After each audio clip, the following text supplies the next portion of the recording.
Good morning. Good morning, folks. It's Tuesday. It feels like it's been a while since I've seen you guys. It has. It's been a full week since I woke up dead last Wednesday and did not stream. We're gonna go ahead and mute myself so I'm not listening to every week. I do that. How are you guys doing today? We're gonna start with the part that's fun for me. We're gonna start with some packs that we earned over the last 24 hours, and we're going to hit Iron Best of 5. My goodness. I did not name it correct. I apologize on the slide. It said it correct on the title, but the slide was wrong because I didn't sleep well last night, and I woke up really early this morning and was working on stuff and did it all wrong. Welcome to the show. Who's here today? We got Quiz Kid. We got the real Teddy. Welcome, guys. Fair territory. I saw Johnny Balls up there. Bronze is going to be tomorrow on my stream. So that is on my channel tomorrow. We're doing the full live update for the bronzes. So it's going to be this same presentation, I guess, only for bronzes tomorrow. And let's see. Thank you, Hydraface, or Hi Desert Ace. I know this. Sorry. I didn't mean to spook you guys. Let's open some packs.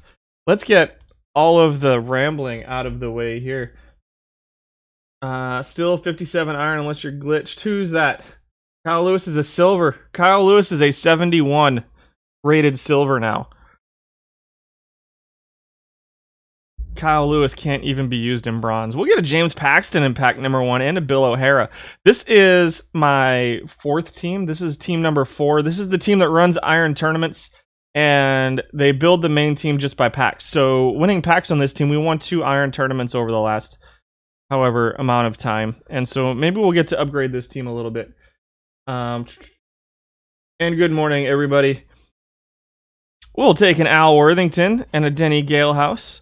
We got 10 packs on this team. Every team won some packs yesterday. So we're just going to open all our packs right at the start of the show. Get it out of the way while we try to figure out what the heck kind of words are going to be coming out of my mouth today, because I haven't figured it out yet.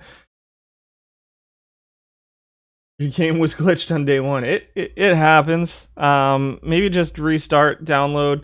I already have a cat on my desk. We are off to some starts. We'll take a Build a Legend Craig Biggio. That's a duplicate, and will earn us some points to build the Iron team with. And we'll take a Bob Osborne as well.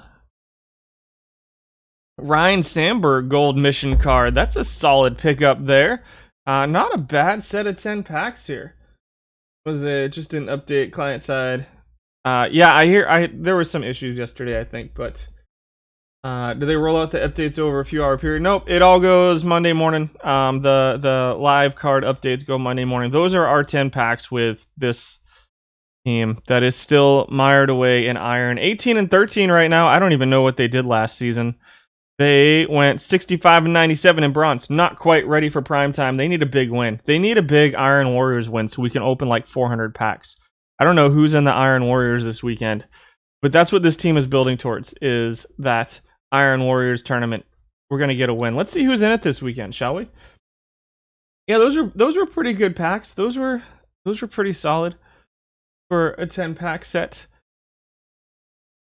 Some changes. We didn't lose too much in iron. We lost a couple bronzes. We had a couple bronzes come down to iron. We didn't lose. I don't think we lost a ton. A couple pitchers. We had a couple pitchers who dropped their ratings in iron. I don't know the full thing off the top of my head. It is Charlie Huff this week with Aramis Ramirez in second, Charlie Morton, Vince DiMaggio, and Buck Weaver. This team will get put together later this week. It is not right now. We're talking iron today. Again, I'll talk to you about what we did as we get into the next couple teams. We'll go into this team next.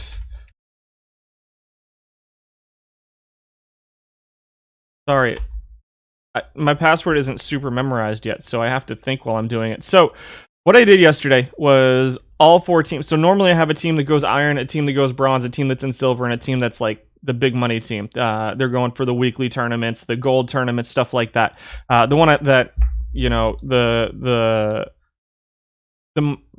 not money goes into, but the one that gets most of the focus for the big tournaments, whereas everything else is just kind of for data. Well, yesterday I changed it up a little. I had two teams doing bronze, my bronze and my gold teams, for lack of a better term to call it, were running bronze yesterday, and the iron and the silver teams were running iron yesterday to get as much data as we could, and we got a good amount of data. It was Memorial Day. We did have people over. I stuck my head in as much as I could.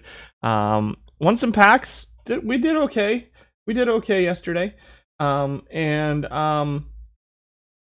today we're doing iron. The plan was to roll out iron today, and tomorrow we're going to roll out bronze over on my channel, and it'll be fun. It'll be fun. The unicorns are 16 and 15 right now after going 81 and 81 last year. After a couple 77 and 85s, they made it to bronze one year, got relegated back down. They made it to silver. When did this team make it to silver? That's crazy.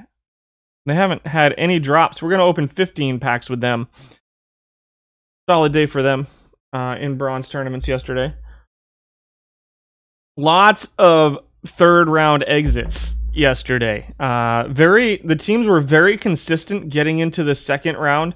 They were pretty good at getting into the third round. We did not place as much as I would have liked. We'll take a Zanino here in pack number 2 as we open 15 packs with these guys. Hope you guys had a good week. There's a John Satoris. He's a guy that showed up on the silver list last week. He was interesting looking pitcher last week for the silver team. Senzel, Cody Ponce, Josh Rojas.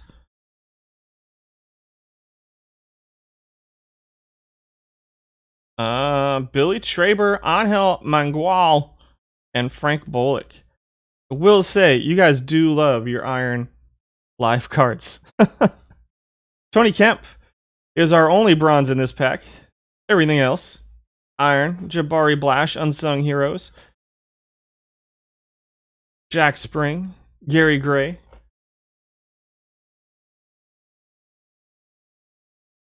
Carl Adams and JT Chargeois. 67 rated card. No big changes here. Kyle Garlick from a 55 to a 56. Matt Joyce drops from a 59 to a 57. Yoshi Satsugo drops from a 67 to a 59. 66 power, 67 eye. Interesting. We'll see if he shows up on the list today. So the list is going to be ranked only by their stats from the last 24 hours. Only by the stats that came down yesterday. Another historical gold here. That's a decent looking card. 75 first base rating, 81 rated card. 71 power, 76 eye, 75 defense, 65 contact for Earl Torgeson. So the data size is not huge. It's as big as I could get it with two teams running iron. And we'll see what it looks like. We'll see what you guys think. I did change it up too, and I'll talk about that when we get in there. Matt Belisle and Jim Constable out of this pack. 3 packs left for the Unicorns as they try to get on the right track. Not with that pack. Franklin Morales, Gibby Brack, Len Konecki. Rex Brothers goes from a 53 to a 56. I'm on coffee pot number 2 at the moment. Mike Devereaux is part of No Missions. Still sells for 740 points. Last pack with the Unicorns. And it is a dud. Oh well. Sad pack there. Apologies for getting the packs out of the way early today. What are you guys up to? Did you guys get any wins yesterday? Anything big? Any good tournament victories over the weekend?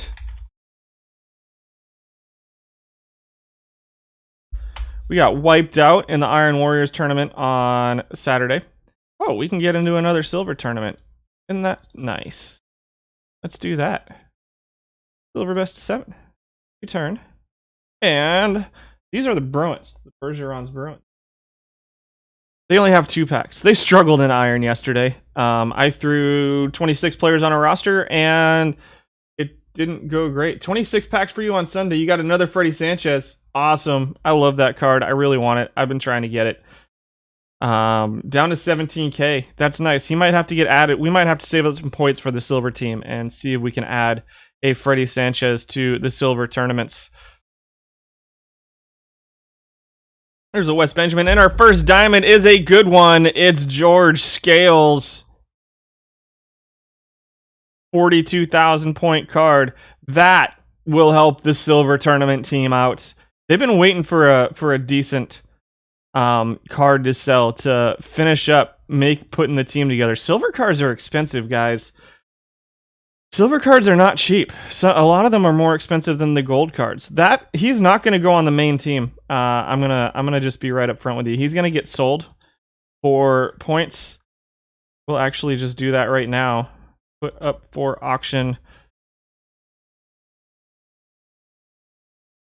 Yeah, we'll just do that. And that's gonna. I'm really trying to get the silver team going. It's been a little bit of a struggle. The team doesn't earn too many points. That was a stellar pull. Pretty happy with that. Lost game 7 of the Saturday Iron Finals for the second time. Ouch. Getting to the finals in the Iron Warriors twice though. That's good. We placed the first 5 weeks, but it's been a disaster ever since. In the main team, running gold right now. They will be in Sporers tonight. I made some changes to the Sporers team. We won a 1-1. Came in second, third, fourth a couple times yesterday. 20 packs for us for this team. They were running bronze yesterday. Not an optimal bronze team yesterday, but now you can see they're back in gold. That's their focus.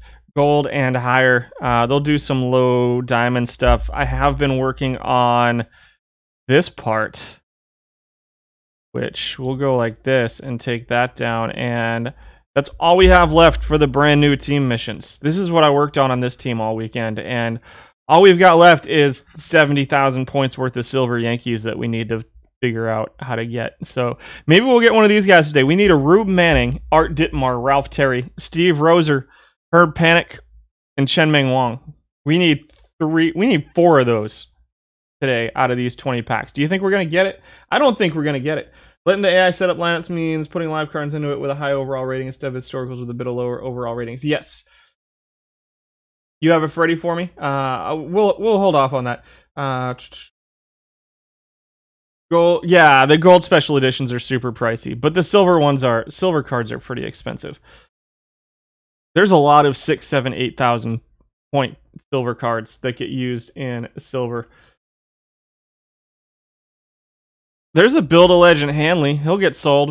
All of our Build-A-Legend bronzes are duplicates. He probably goes for what? Oh, he still goes for $2 grand. Well, if anybody needs him, he's up for a little bit below last 10. Hanley Ramirez, Build-A-Legend. Solid start. Chapman Silver. Yeah, the Chapman Silvers are 10,000 plus. They're crazy. They're absolutely nuts. I finished the Dodgers last night to finish the West, and man, that Jeff Bagwell rakes. He is awesome. There's a Dupe Gallo and a Yu Darvish. Solid pack. Darvish is a diamond now. That's 5,000 points. Nice. We can put that towards our last pieces. Bob Horner. He's not a duplicate on this team. Interesting. I am done with the Glavin. I do have the perfect Glavin Build-A-Legend. He's okay. He's okay so far. About time Darvish gets to diamond. I agree. Nothing. No silvers yet. Still a good start. Still a good start. There's a silver Miguel Rojas. Useless. Not helpful in any way. Swanson. Dropped 5 points. Tyler Matzik. Well, more. Come on. Give us at least one. Give us at least one and make this collection affordable. Here's a silver. Oh. Not the ones we were looking for, but still an interesting one. Brenton Doyle, left field, silver. We saw him a couple times last week. He plays a little bit of center field, a little bit of left field, a little bit of right field. It's a pretty solid silver pull right there. You've only been getting live silvers. Darvish has been a diamond. Was he a diamond last month? I can't remember. I spent 0 time in diamond. There's a Chris Bryant up to an 88 now. So my plan is to start tracking the actual live changes because the spreadsheet I downloaded yesterday, Sal Perez up 1 to an 89. Uh-oh, Sal Perez, don't go diamond on us. We need you for our backup catcher.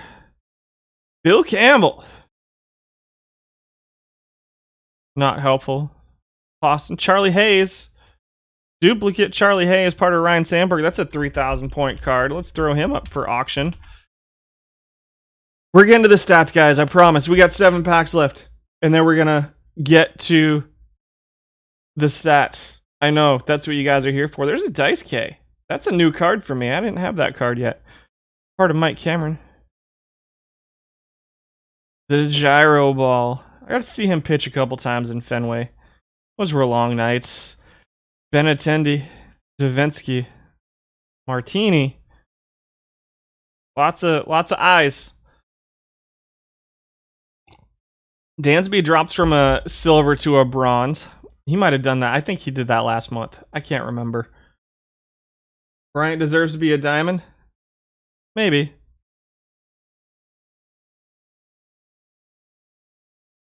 Whew. I'm about ready for... There's a Build a Legend, Scott Kazmir. 656. We'll hold on to him for now. And my goal is to have that... The team cards done. We got our last pack here. We'll see if we finished any collections by accident real quick. But I don't think we did. There's a Bing Miller. Not part of any collections. Another Davinsky, a Slater. That's it. Let's go uncheck the collections. Let's go select all and sort by completion percentage. Yeah, we didn't complete anything. Oh well. Oh well. They were pretty good. You keep getting Contreras. Yeah, packs were good today. Wonder why the stream was so quiet. You had it on mute. Yeah, I think I've been talking a little bit. Not a ton. We're going to do something cool today. We're going to start with pitchers. Iron pitchers. So, what is going on here? There's a lot going on here, for one. Can you guys see it? Let me know if you can see this okay. I got to get rid of the ribbon real quick.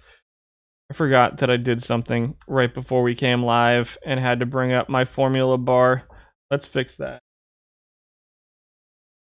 What? Yeah, the mic's working fine. Thank you. So what do we got going on here? We added the current trends down here in the bottom right. You guys may or may not be able to read them very well. I know it gets a little bit small. I moved me to the top right of the screen because that way I'm not covering anything up. But that's it. That's all we added. So the rankings are based off of the recent stuff. All of the recent stats are from yesterday and this morning. All of them. So I got rid of... You'll see stats for them from before on the left side. But all of the recent stats and what they're being ranked off of is their stats in yesterday and today. Did I get a haircut? I got a haircut a couple weeks ago for my son's prom. And now it's a disaster because I took a nap before coming live today. I took a shower and then a nap, and so it's kind of crazy today.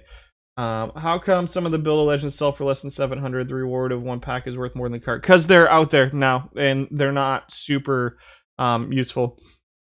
So yeah, they're all out there at this point. And so it was 30 something tournament worth of data.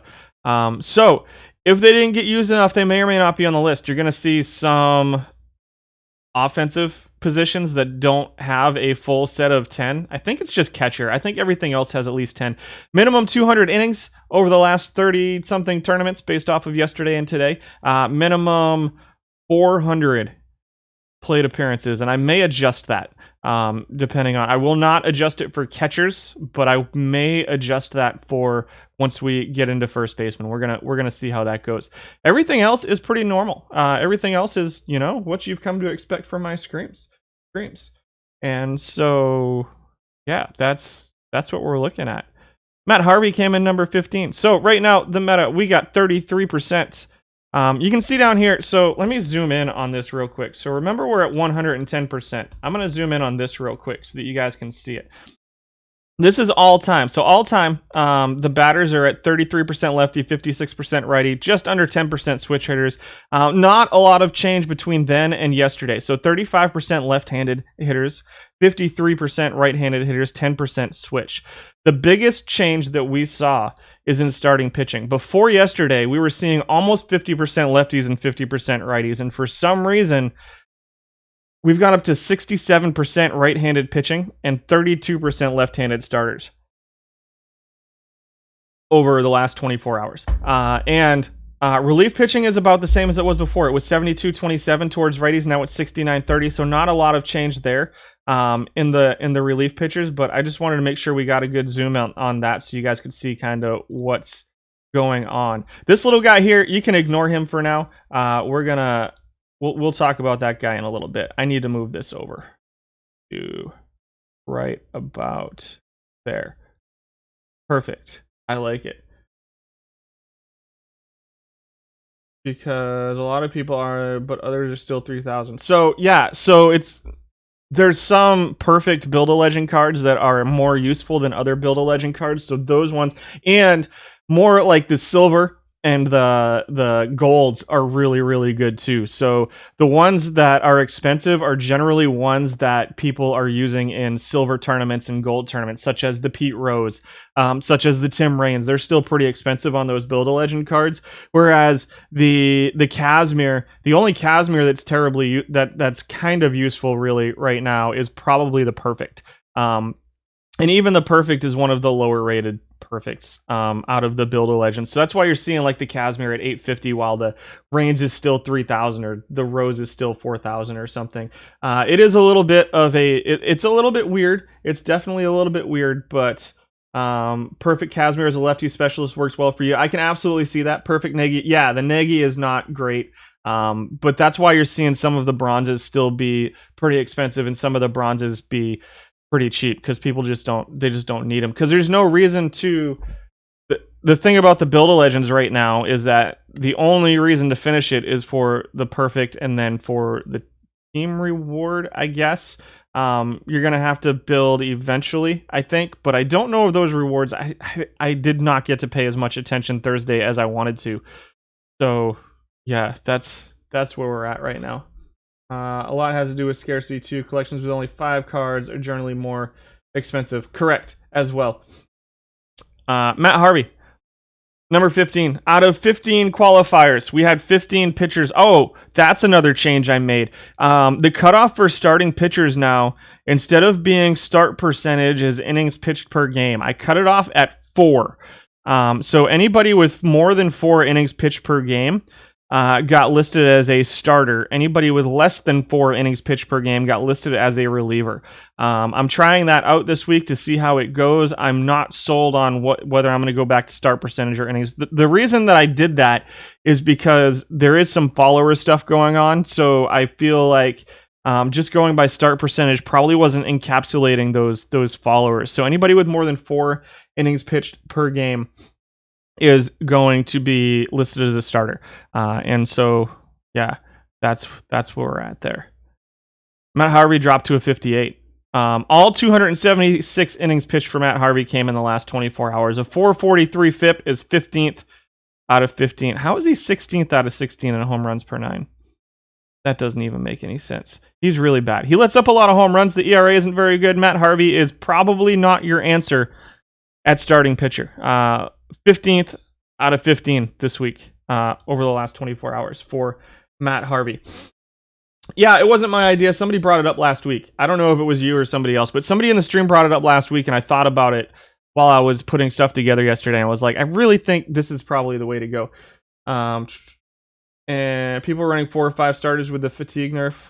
I have not delved into fatigue yet. I haven't even thought about it, so I haven't really looked at other people's teams either. I think people are still going to be running 5 starters, though, for most of the tournaments. Steve Negge comes in at 14. He is 10th in home runs at .81. Everything else is pretty mediocre for him. 14th in FIP. Starters once again ranked by FIP like last week. We're going to talk about the hitters when we get there. 406 earned run average, 14th and 13th. Not looking great for Steve Negge, unsung heroes. 710 innings pitched overnight. And again, keep in mind that all I'm going to have data on here is the people who got used a lot in the last 24 hours. So there, again, I think we're probably going to miss some people today. I got as much as I could, but I think we're probably going to miss some people today who are going to be useful players. So keep that in mind as we go through this too, please. Roger Craig comes in at number 13. Snapshot, Roger Craig. I am ranking pitchers by FIP. Yes, fair territory. Special edition toppers from live or team won't be needed though, right? So like no more. Good question. I'll have to look into that for you, Stone Bells, or somebody will answer it in chat, I'm sure. Fatigue nerf mean you don't need 13 pitch. I haven't been running 13 pitchers anyway. That's something we discussed a little bit. I've been running 14 hitters, 12 pitchers in most of my tournaments recently. And so nice. Sorry, my team is in the my online team is in the second to last week of their season right now. And so we're trying to clinch the division pretty soon. Roger Craig came in at number 13. Another guy pretty bad at home runs allowed. .95 puts him at 15th. Really 14th. I think there's an error in the calculation for home runs that's counting the overall average. And so I need to fix that. 15th in earned run average, 13th in FIP for Roger Craig. I would probably stay away from him. Even here, it's 100% start percentage over 332 innings pitched for him. But even here in iron, he's getting hit pretty hard. Next up is Ralph Beard, unsung heroes at number 12, a 402 FIP, 405 earned run average. He's kind of the flip of those guys. He's going to not strike anybody out and not walk anybody. Won't let up as many home runs. It's good home run suppression for Ralph Beard. Sadly, he lets up a lot of hits and a lot of walks and doesn't strike anybody out. And so his earned run average and his FIP are both 12th. Over 262 innings. Pretty small sample size for him, too. Let's see. Chris says not in franchise heroes, but not clear on any other kind of mission. Yeah, I'm not 100% clear on what we're gonna need. Eddie Madison comes in at number 11. We're burning through these first few pitchers, guys, because they're just not that great. 393 FIP, 459 earned run average for Eddie Madison. Again, ranked by FIP. He's 11. 626 innings pitched. 1,200 all time. Right at those numbers, guys. 396, 473 earned run average for him. .82 home runs. So a little bit of a home run issue. 12th out of 15 qualifying starting pitchers here. 14th out of 15 in strikeouts. 2.62 walks is middle of the pack. Not great stuff for Madison. One thing he does have, however, is that he does have the third most innings pitched per game, second most over the last 24 hours. So if you're looking for a guy who can just eat innings for you and hopefully save your bullpen just a little bit, when those series go long, or if you hit a 7-game series and you just really need that guy who can spell your bullpen and kind of punt one game, Madison might be a solid option for that, because he does have that 99 stamina, and he is an extreme ground ball pitcher as well, and there's not a whole lot of really good infield defense here in iron, which is hurting him quite a bit. I actually think this is a card that might pitch a little bit better up in, well, no, I'm not even going to say that. This card will get crushed in bronze. Never mind. Ignore that I even started saying that. Let's see, where are we at here? For Reed Cornelius, who is a better running back than starting pitcher. Had a 20-inning game on your main team today in the middle of an 18-game streak with no days off. Yowza.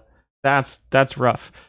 Reed Cornelius, 53 stuff, 44 movement, 50 contact versus righties, 51, 42, 50 versus lefties, 58 stamina for Cornelius, drops a 392 FIP. We get into the top 10 in FIP, over 1,000 innings pitched for him as well. 11th in earned run average and 10th in FIP. 10th in strikeouts, 11th in home runs, 8th in walks per 9. Almost 6 innings per game. Almost 6 innings pitched per game, 5.58. So he's third in innings pitched per game over the last 24 hours, 6th all-time out of 20 for Reed Cornelius at number 10. Again, a 392 FIP for Reed Cornelius. We should see some pretty decent numbers pretty soon. Andrew Werner comes in at number 9.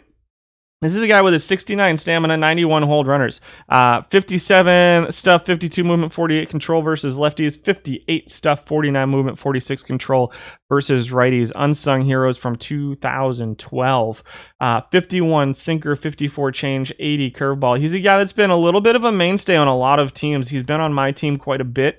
Down in iron, has been pretty consistent. He's down to an 82% start percentage right now, getting just over 5 innings pitched per game, which has him 6th out of your 15 starting pitchers that qualified.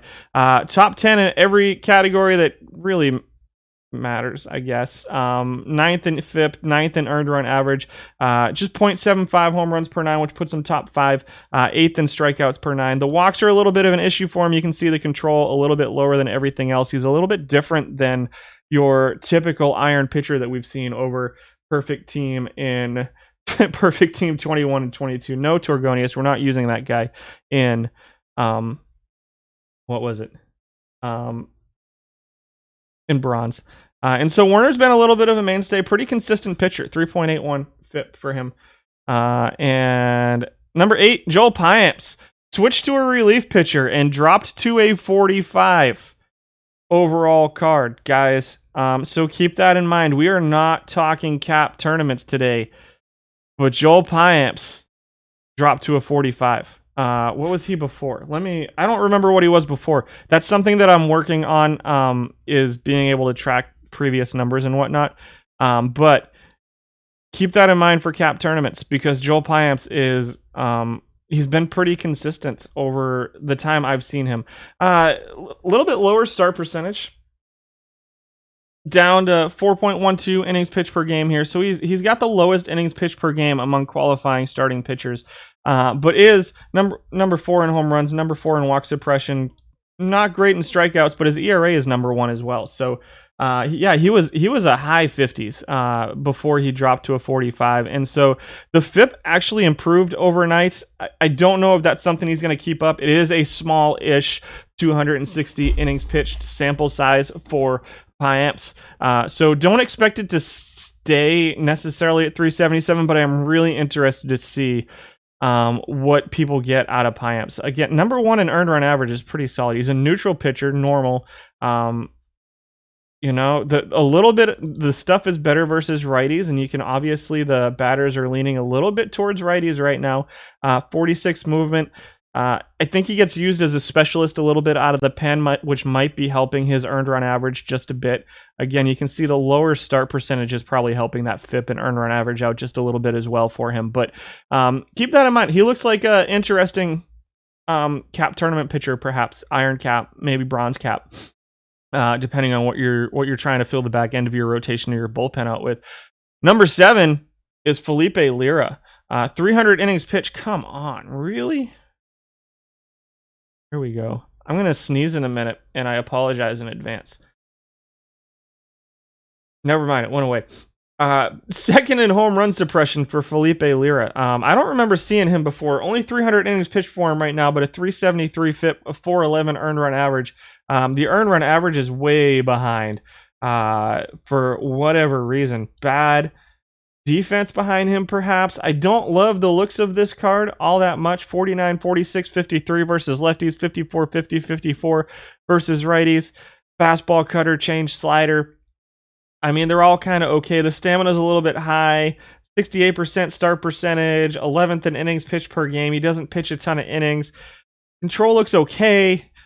Home run suppression, I don't think stays at number 2. The movement isn't that high. It's okay. It's not great.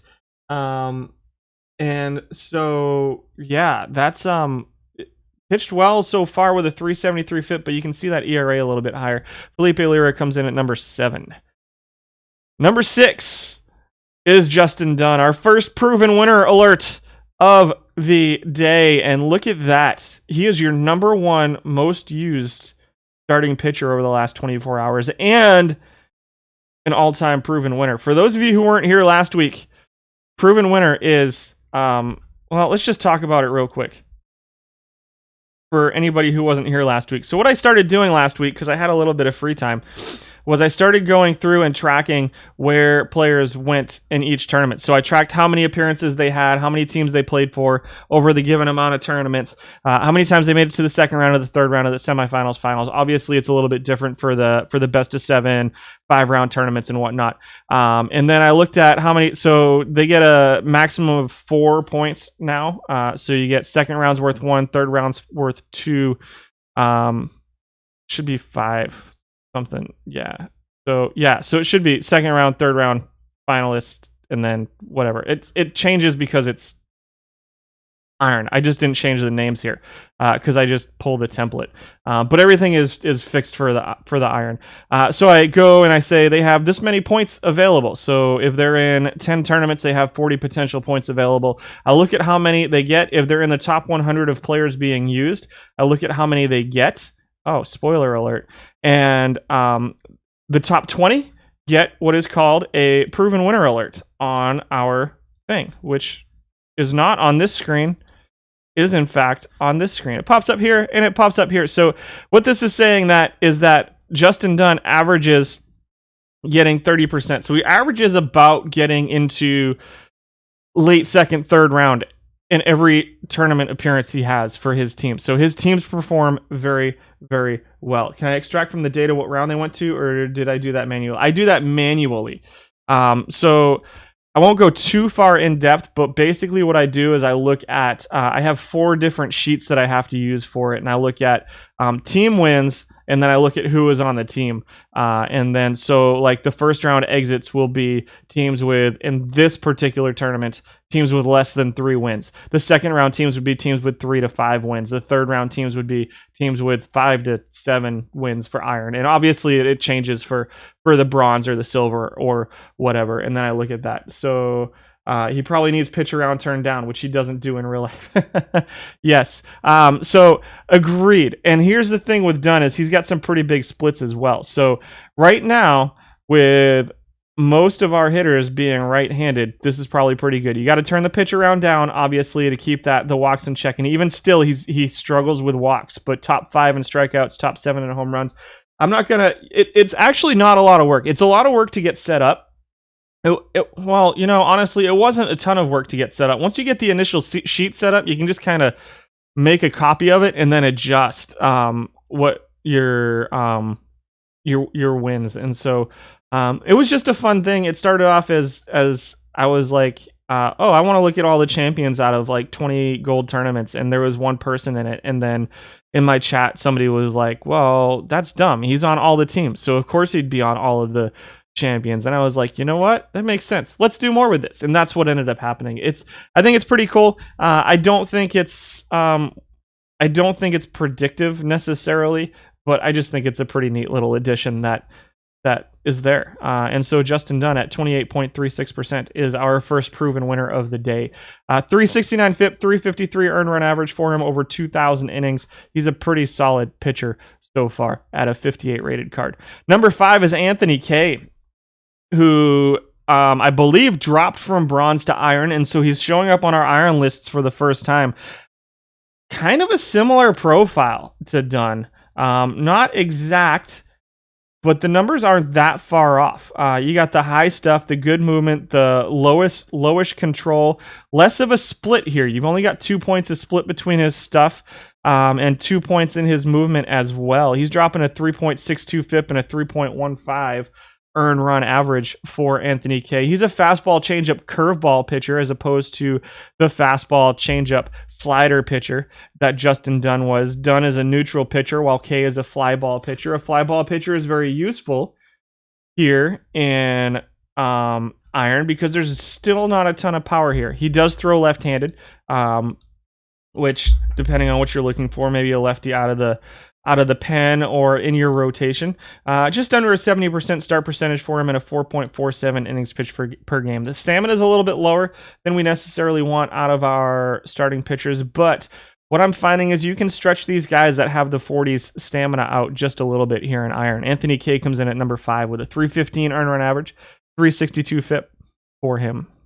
Number 4 is another proven winner, Devin Smeltzer. So interesting to see our top 2 pitchers being our top 2 used pitchers being proven winners, right? Smeltzer is a completely different profile than the last two guys. A good stuff, lower movement, higher control kind of pitcher. Splits versus lefties. He is a left-handed pitcher.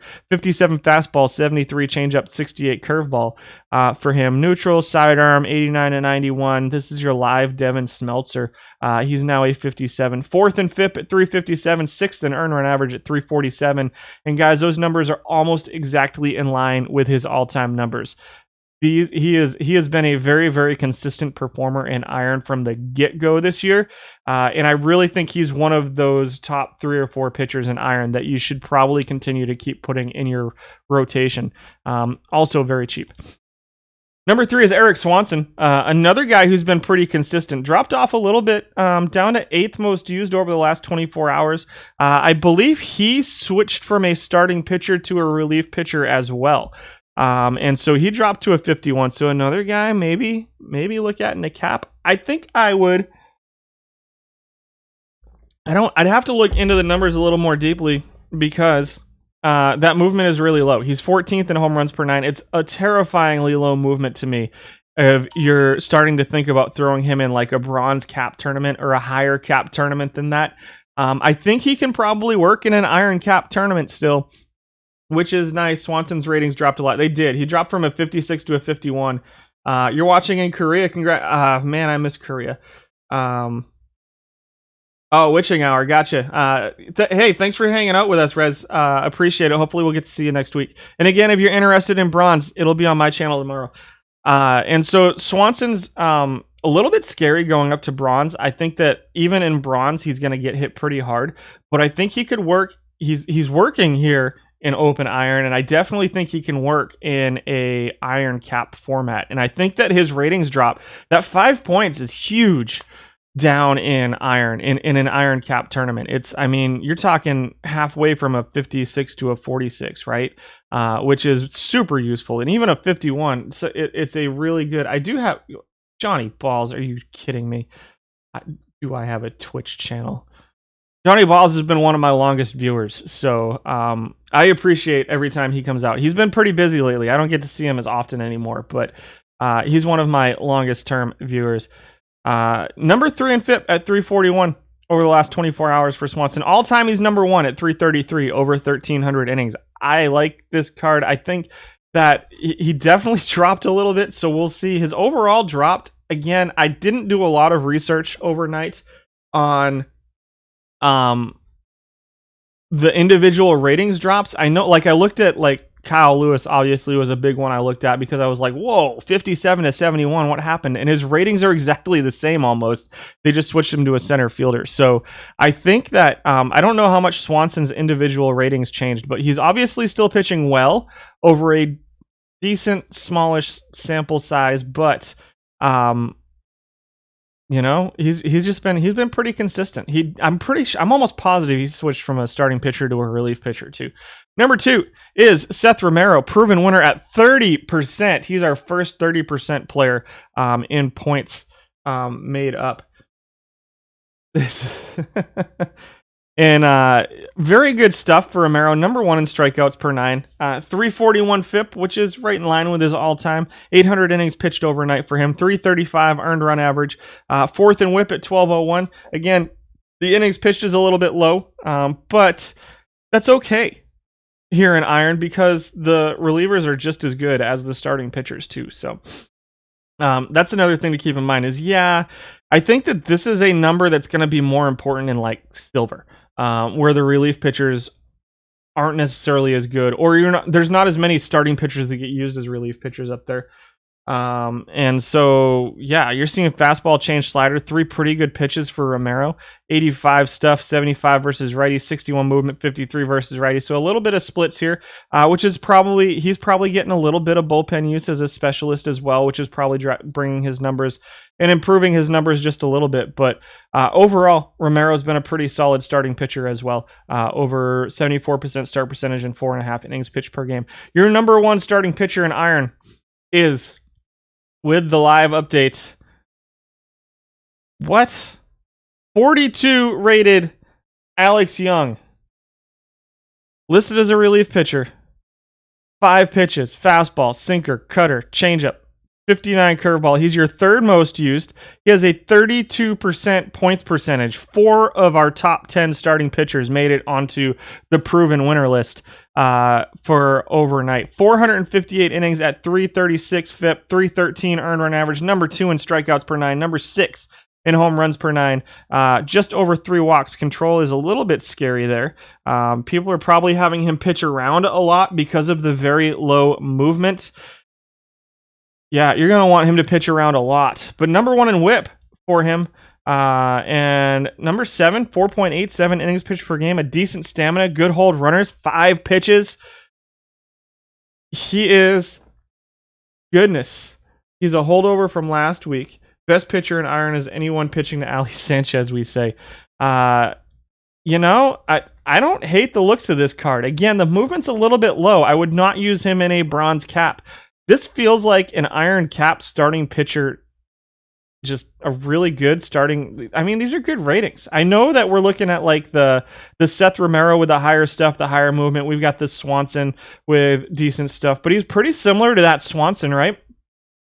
Just with more pitches. I like it. I like this card. Really solid proven winner alert. I know it's only 458 innings pitched, but over 3,000 long term. It's a 338 or a 338 FIP for Alex Young. He's pretty solid. He dropped a bunch. He was iron last week, but he wasn't this low of an iron last week. More than just overall. He was really strong prior to the update. So, but again, this is all just last night. This is all overnight. So, again, I only have the sample size that I was able to get overnight for iron right now. And again, this is kind of preliminary. So you guys build your teams based off of what we're seeing here and whatever you like. But I like the looks of Alex Young right now. And so I really think that he could be pretty useful as a starting pitcher for you. There you go. Those were your starters. Relief pitchers? Should we do relief pitchers, or did you guys quit on me already? We'll start off with a proven winner at number 15, Dick Starr, a very, very good right-handed specialist. 96 stuff, 65 movement, 45 control versus righties. However, those are big splits. 24 points of stuff and 8 points of movement versus righties as opposed to versus lefties. I don't think he's unusable versus lefties, with that said. A 29% points percentage for him. Stever, I don't think he might be over here. Yeah, you can see he's right here. So we'll probably see Stever on this list because he's under that 4 innings pitched per game cutoff. Yeah, probably helps. Yeah, agreed. Probably it helps that he's not splitty. We're talking about Young still. Not splitty at all. Dick Starr at 15. 353 FIP, 324 earned run average. Let's see, what did we do today? Another 7-3. We're up 7-3. Nice. It's been a pretty solid day for our team. We had a 1-0 win earlier, and now we're scoring runs. I'm happy. I'm happy with the way this week's gone for my online team. Oh, we're gonna do this in a second too. And so Dick Starr, number 15. Number 14, Tommy Doyle. No splits really. 1 point of stuff. He's a 59 rated card now. What? Are you kidding me? Hold on 1 second. I'm annoyed with myself. How annoying is that?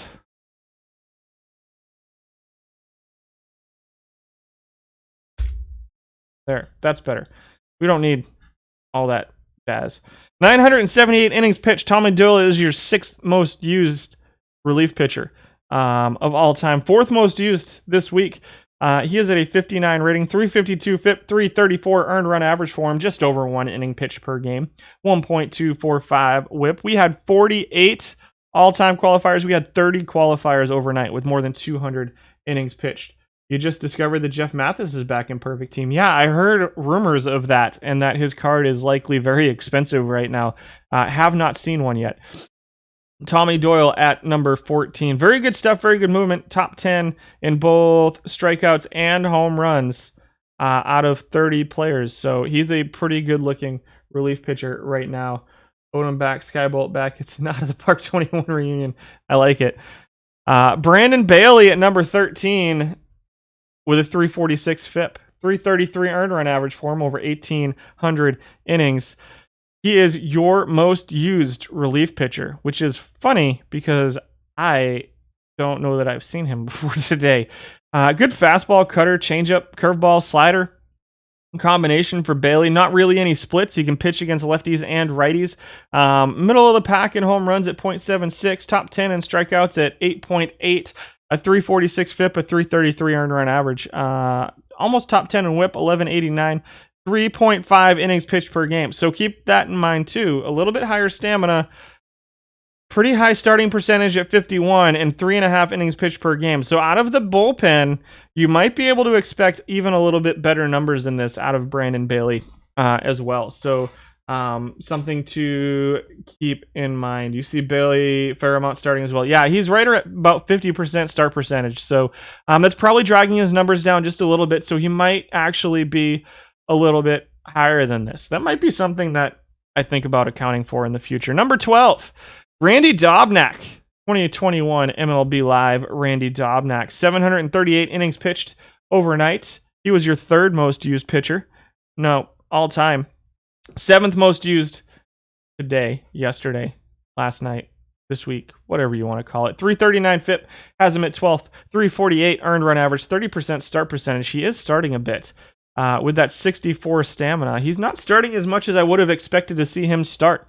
But 2.6 innings pitched per game, maybe some long relief, maybe some follower stuff going on there for Randy Dobnak. He's got that the 56 movement, 80 controls, 47 stuff. So maybe throw a left-handed opener out there and get that versus lefty lineup into play and get Dobnak in there following. So some splits there. So maybe a little bit of following going on. But 12th in FIP, 30th in strikeouts per nine, the lowest strikeouts per nine among relief pitchers. But top 10 in home runs, top 5 in walks for Randy Dobnak as well. Also top 10 in inherited runner prevention percentage. So 9th in that category overnight for Dobnak. Number 11, Josh Spence. A left-handed specialist probably, but another one who can pitch well against righties. Make sure you drop that pitch around setting down a lot, and he'll strike people out. He is going to have trouble with walks. Almost 5 walks per 9 innings for Josh Spence. This is Unsung Heroes 2011 Josh Spence. Number 3 in strikeouts and number 4 in home run prevention, however, for Spence overnight. 11th in FIP, but top 6 in earned run average at 2.9 for him, which is well below his 3.45 ERA all time over 711 innings. Got quite a bit of use last night at 308 innings pitched, which is probably right there in your top half of pitchers getting used right now. So solid numbers for Josh Spence right now. All time, though, he ranks 17th, which is out of 48, which is still not terrible. Number 9, Jose Suarez with 249 innings pitched at a 336 FIP. The ERA is a little bit lower. Home runs, strikeouts, walks, everything's right around number 10, which puts him right here at number 10. FIP of 336. 2.19 innings pitched per game. Another guy with a little bit of stamina. Maybe expect a little bit better numbers from him out of the bullpen. All time was getting a little bit more starts at 28% all time. But again, that's such a small sample size that it's hard to read anything into a 5% start percentage difference. You're seeing just over 2 innings pitched per game out of him at a 336 FIP for Jose Suarez at number 10. Number 9, proven winner, Esmil Rogers. I believe he is the highest pitcher in points percentage achieved is Esmil Rogers. 332 FIP, 317 earned run average. Home run avoidance at 0.58 has him 6th. Whip at 1.161 has him 8th. Fastball 65, changeup 56, curveball 59, slider 45. A little bit of split towards righties, but not a huge one. The biggest one is 5 points of movement, and right now with most of your hitters being right-handed, that's helpful. All time, you're seeing a 314 FIP, so he's actually come down a little bit, and a 318 earned run average all time, which is right in line with what we're seeing over this week. You want to like him, but whenever you run him, he gets blown up. That is my next project, is figuring out why my players are terrible when they look like they should be so good. I agree. I've had a little bit of trouble with Rogers myself, but I haven't looked too deeply into it yet because everything else takes so much of my time. And by the time I'm like, I want to look into my team and my strategy settings and figure out what I'm doing wrong, I'm like, you know what? I don't want to play out of the park anymore. And so he comes in at number 9. Number 8, Cody Ponce. Very little splits for Cody Ponce. He's your 4th most used all-time, 5th most used overnight. 328 FIP for him, 321 earned run average, top 10 in both of those, 15th in strikeouts, which is top half in basically every category here. 11th in home runs, 12th in walks, 17th in whip.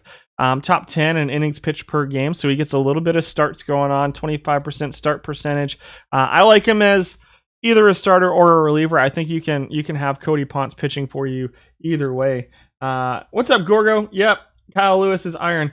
He did skip bronze, and it's entirely because they changed his position to center field. So that defense, I'm telling you, we've been talking a little bit about defense from the start, and how you're not seeing those super awesome defensive players down here in iron and bronze anymore this year, like the bronze Ozzy from last year, because defense is important.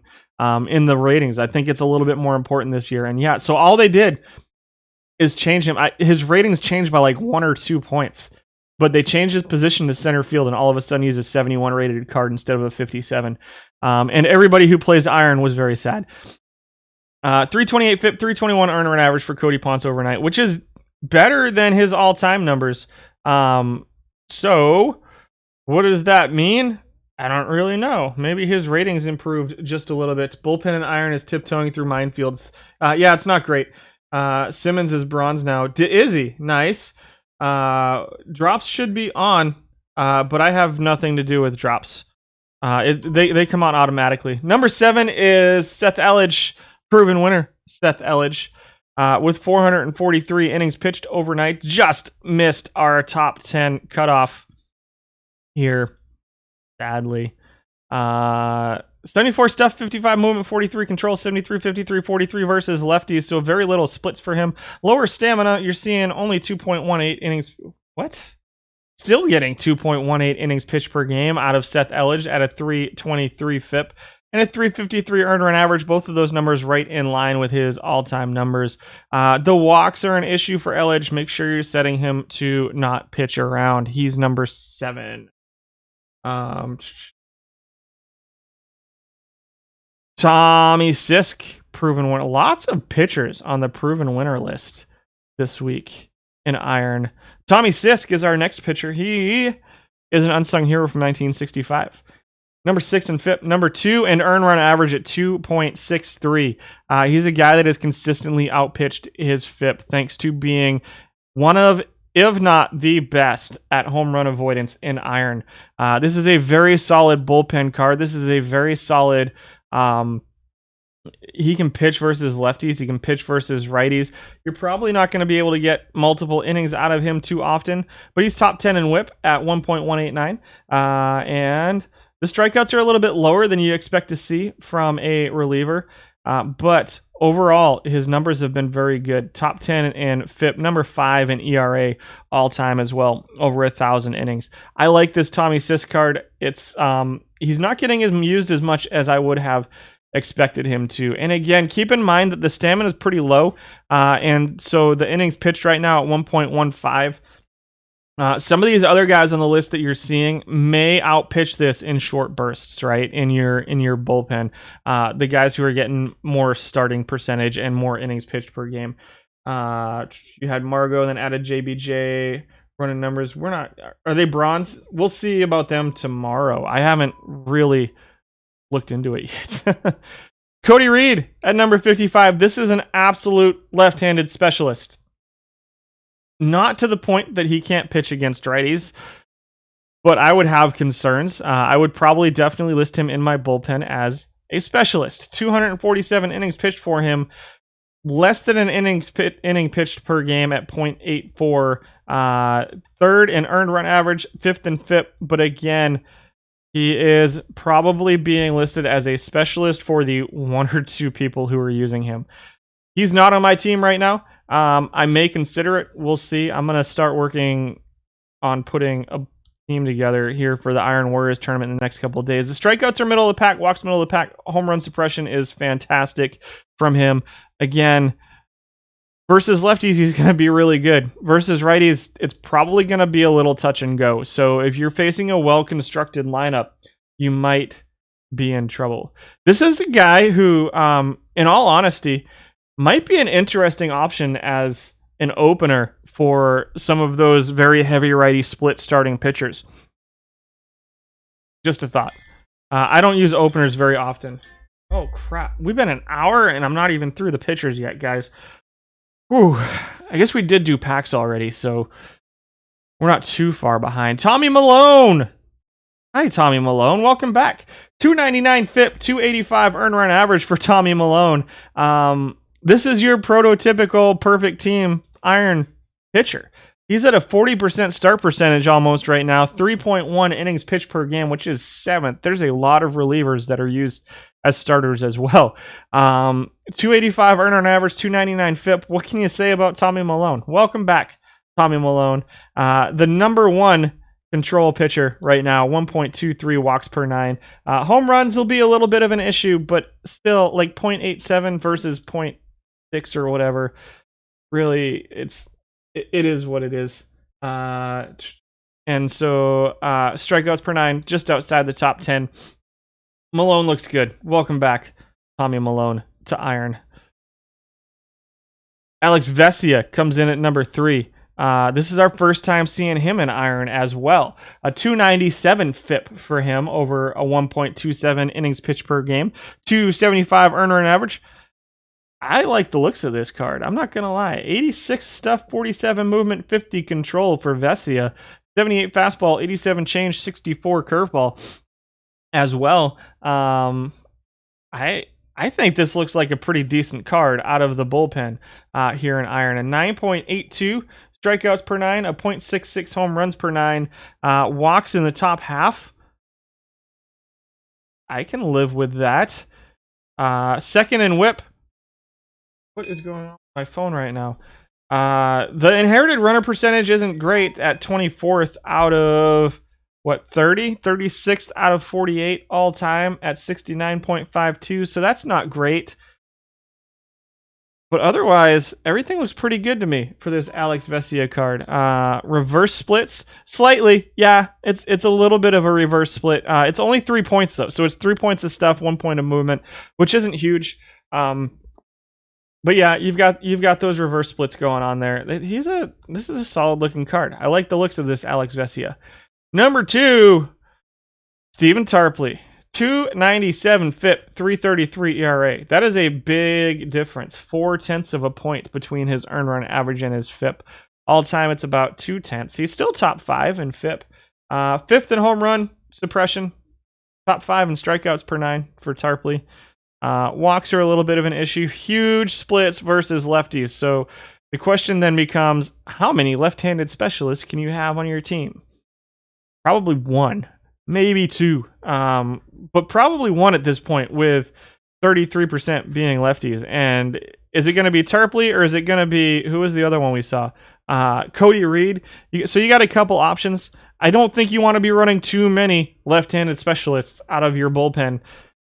But yeah, the versus righties isn't bad here either. 77 stuff, 63 movement, 41 control. I agree, Bailey. That's not terrible either. So maybe a specialist with some middle relief, or maybe middle relief with a backup left-handed specialist, perhaps, for Tarpley. But he looks okay. He looks pretty good to me. Not too shabby either. And number 1, wait, what? Joe Smith and his 246 innings pitched. We'll go back through some of the other pitchers that didn't make the top 15. But Joe Smith dropped a 255 FIP on us overnight and a 205 earned run average. Submarine pitcher. 88 to 90 miles an hour. He's a ground ball pitcher, that's a little bit surprising to me. Sinker baller. I was reading a good article on the Rogers that pitches for, I forget, the San Francisco Rogers, the submariner who's the fly ball pitcher. If you don't have The Athletic, get it and read the article. It's pretty entertaining. It's a pretty good article about his release angle and the launch angle on his pitches and everything. Pretty good article. Taylor or Tyler? I think Taylor pitches for the Twins, so it's Tyler who pitches for San Francisco. Tyler Rogers. It's a fun article. I like fun articles about baseball and sports. Versus righty specialist here. That's a little bit scary. The 35 movement versus lefties is a little bit scary to me for Joe Smith. I think that he is definitely a versus righty specialist. So if you're looking to have a righty and lefty specialist, I mean, you could probably go worse than Tarpley and Joe Smith in your bullpen. And then fill in everything else. Again, smallish sample size here at 246 innings, but it's a pretty solid sample size for Joe Smith. And again, we're seeing guys with the lowish movement pitching okay. There's still not a ton of power here in iron. And so, especially now with like Tyler O'Neill and Kyle Lewis both gone, there's just not a ton of power left in iron at this point. And so the 35 movement isn't as concerning as it would otherwise be. I think you can almost get away with it, but I would definitely list him as a right-handed specialist. Yeah, Tyler. Hey, Whip, what's up? Welcome to the stream. Good to see you, man. If you haven't read that article on The Athletic, read it. It's phenomenal. It's a really, really fun article. And again, if you like sports, they don't pay me or anything. I enjoy having The Athletic. I think it's my best subscription that I have. Better than even Netflix probably at this point. So Joe Smith, number one relief pitcher. Let's reset and look back at the guys who didn't make the list. Ryan Harper at number 16 with a 354 FIP, 313 earned run average for him, though. We'll look at like the top 20 here really quick. Number 17 is Nivaldo Rodriguez. This is didn't get a lot of use, but 360 FIP, 369 earned run average. Home runs are an issue for Nivaldo Rodriguez. 18 was Stever. There's Stever. What can we say about him? Home runs are a little bit of an issue for Stever. I know he's your second most used in terms of innings pitched. Keep in mind, he is, out of the bullpen, your number one innings pitched per game guy. There's not a lot of splits here. He gets used quite a bit as a starter as well. So 55% start percentage. He just missed that 4 innings pitched cutoff. And with a 362 FIP, he would have been right around number 5 among starting pitchers. So Stever is an interesting guy as a starter. The Athletic, then they got they're mostly just sports. But Stever at 18, Humberto Castellanos at 19, a little bit of a control movement guy versus lefties, but more stuff versus righties. So interesting splits for Castellanos. And then number 20 was Jorge Alcala, proven winner, Jorge Alcala. 450 innings pitched for him. Brand new to iron. Very good stuff. Good movement. 368 FIP. Not a single start. 1.15 innings pitched per game. Interesting. 368 FIP's a little bit high over 450 innings. 10th most used overnight, but a 30% points percentage for him, for Alcala out of the bullpen. Good, solid stuff for Alcala. And so I'm going to throw him in and give him a try as my relief pitcher number 7. And so here, we're going to play with this thing a little bit. So we've got, who do we want the most? I'm going to drop both of these specialists in here, right? So I'm going to drop Joe Smith in as my relief pitcher 6. I'm going to drop Stephen Tarpley in as my relief pitcher 5. I definitely want Tommy Malone back in my bullpen. So I need a 2, 3, and 4. This is my new toy. This is more for me than for you guys. I'm sure you can't even see that. This is my roster builder. It tells me if they're on my team. I didn't download my newest roster, so this probably isn't going to be accurate at the moment. So I need a relief pitcher 2, 3, and 4 right now. And so who do I want? Let's see. Guess we may as well throw Veseya in there. I liked the Veseya card. That's one. He'll be a relief pitcher number 2. Malone, we already threw in there. Cody Reed. I already have that lefty specialist. These numbers versus righties aren't awful. I think I want to lean towards like somebody. Yeah, let's get Tommy Sisk back in there as our relief pitcher 3. And then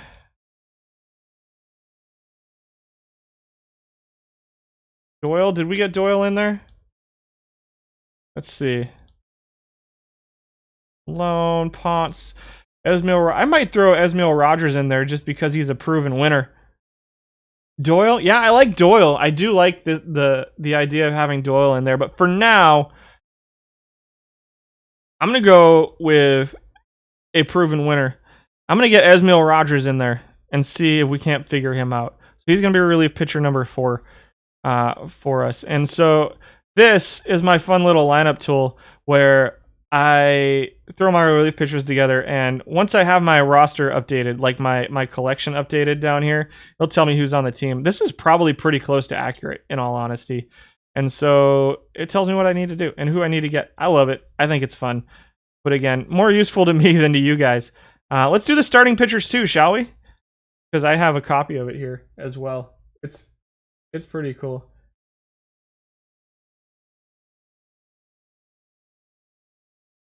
I'm not getting into that stuff. Let's see. You have the designated hitter, Pete Rose, and yeah, I got you. Big lower tier release for Thursday. Are you ready? Are you kidding me? These guys are killing me. They're killing me, man. Where are we at on starting pitchers? Who do we want? Alex Young. I think we'll throw Alex Young in there as starting pitcher number 1. We'll throw Seth Romero in there, starting pitcher number 2. Swanson. Do we want Swanson? I don't know if I want Swanson in my open bronze or my open iron anymore. He's still looking pretty good. Still looking. Definitely want proven winner. Devin Smeltzer. Anthony K. Do we like Anthony K? I don't love him as number 4. Justin Dunn, starting pitcher number 4. And nope.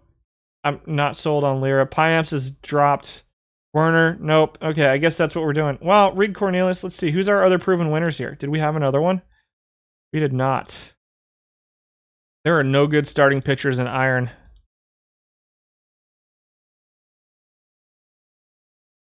I guess we're going to go with Swanson. I guess it's going to be Eric Swanson as starting pitcher number 5. Boom. There he goes. I don't love it. Alex, yeah, 42 rated iron as our number 1 starting pitcher. Terrible idea. You like Swanson? Yeah, he did drop a lot in the update. Young dropped a lot. Hey guys, I'm going to take a quick break. I'm going to refresh my coffee and be back momentarily. We'll do the hitters, and then I'll show you my cool little lineup tool here, which is pretty fun too. And then maybe we'll build a team. I don't know. We might have time. It's 12:12. We got a lot left to do, so we'll see. But quick break, and I'll be back in just a few minutes. Thanks for hanging out with me today, guys, and I'll see you in a few.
All right, we're back.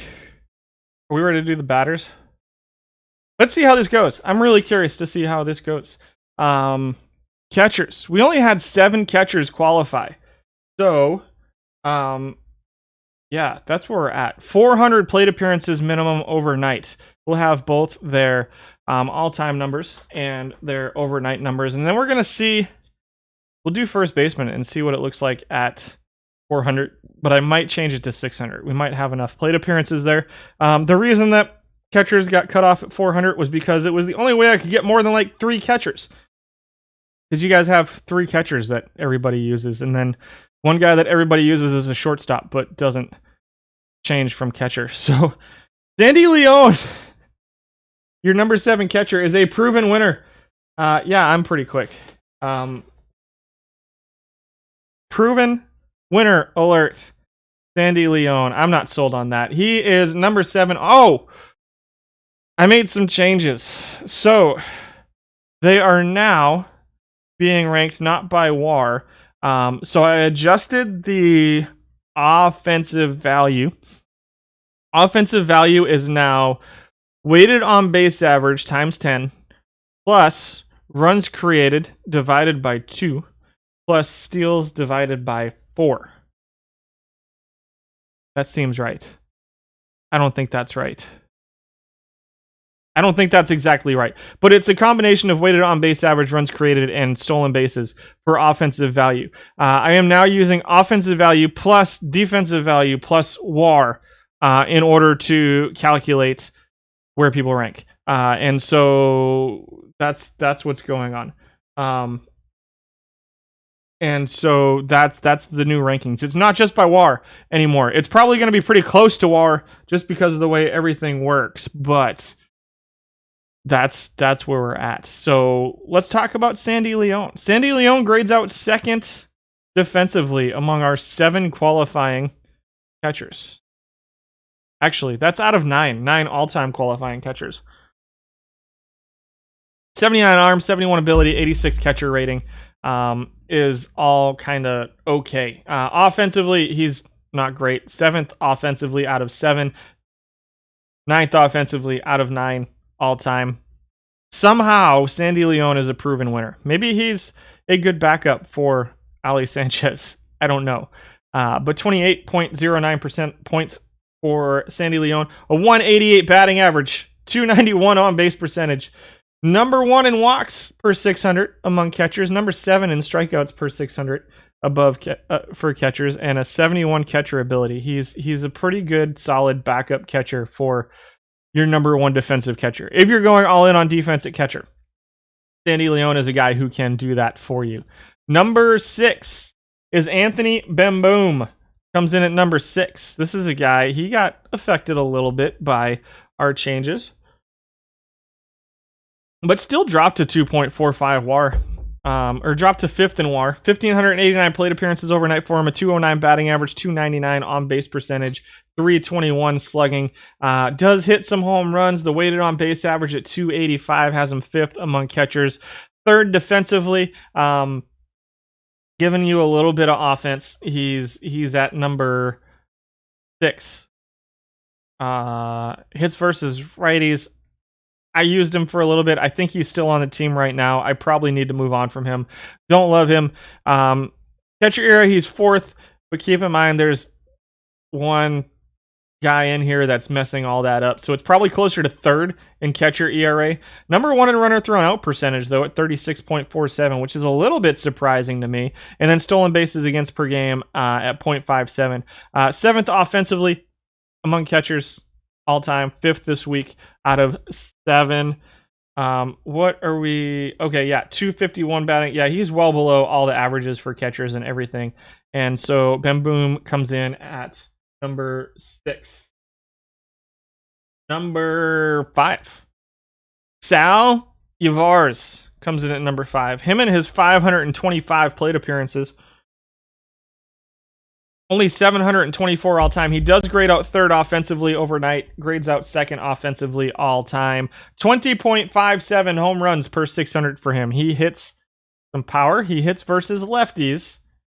There are not a lot of lefties pitching right now in Iron. Fourth in batting average, 297 on base percentage, has him fifth. Second in slugging at 384. Third in OPS, weighted on base average and WAR. However, he is seventh defensively. So out of 9 all-time defensively for Sal Ivar's. Interesting case. These cards are just terrible. These catchers are just bad offensively.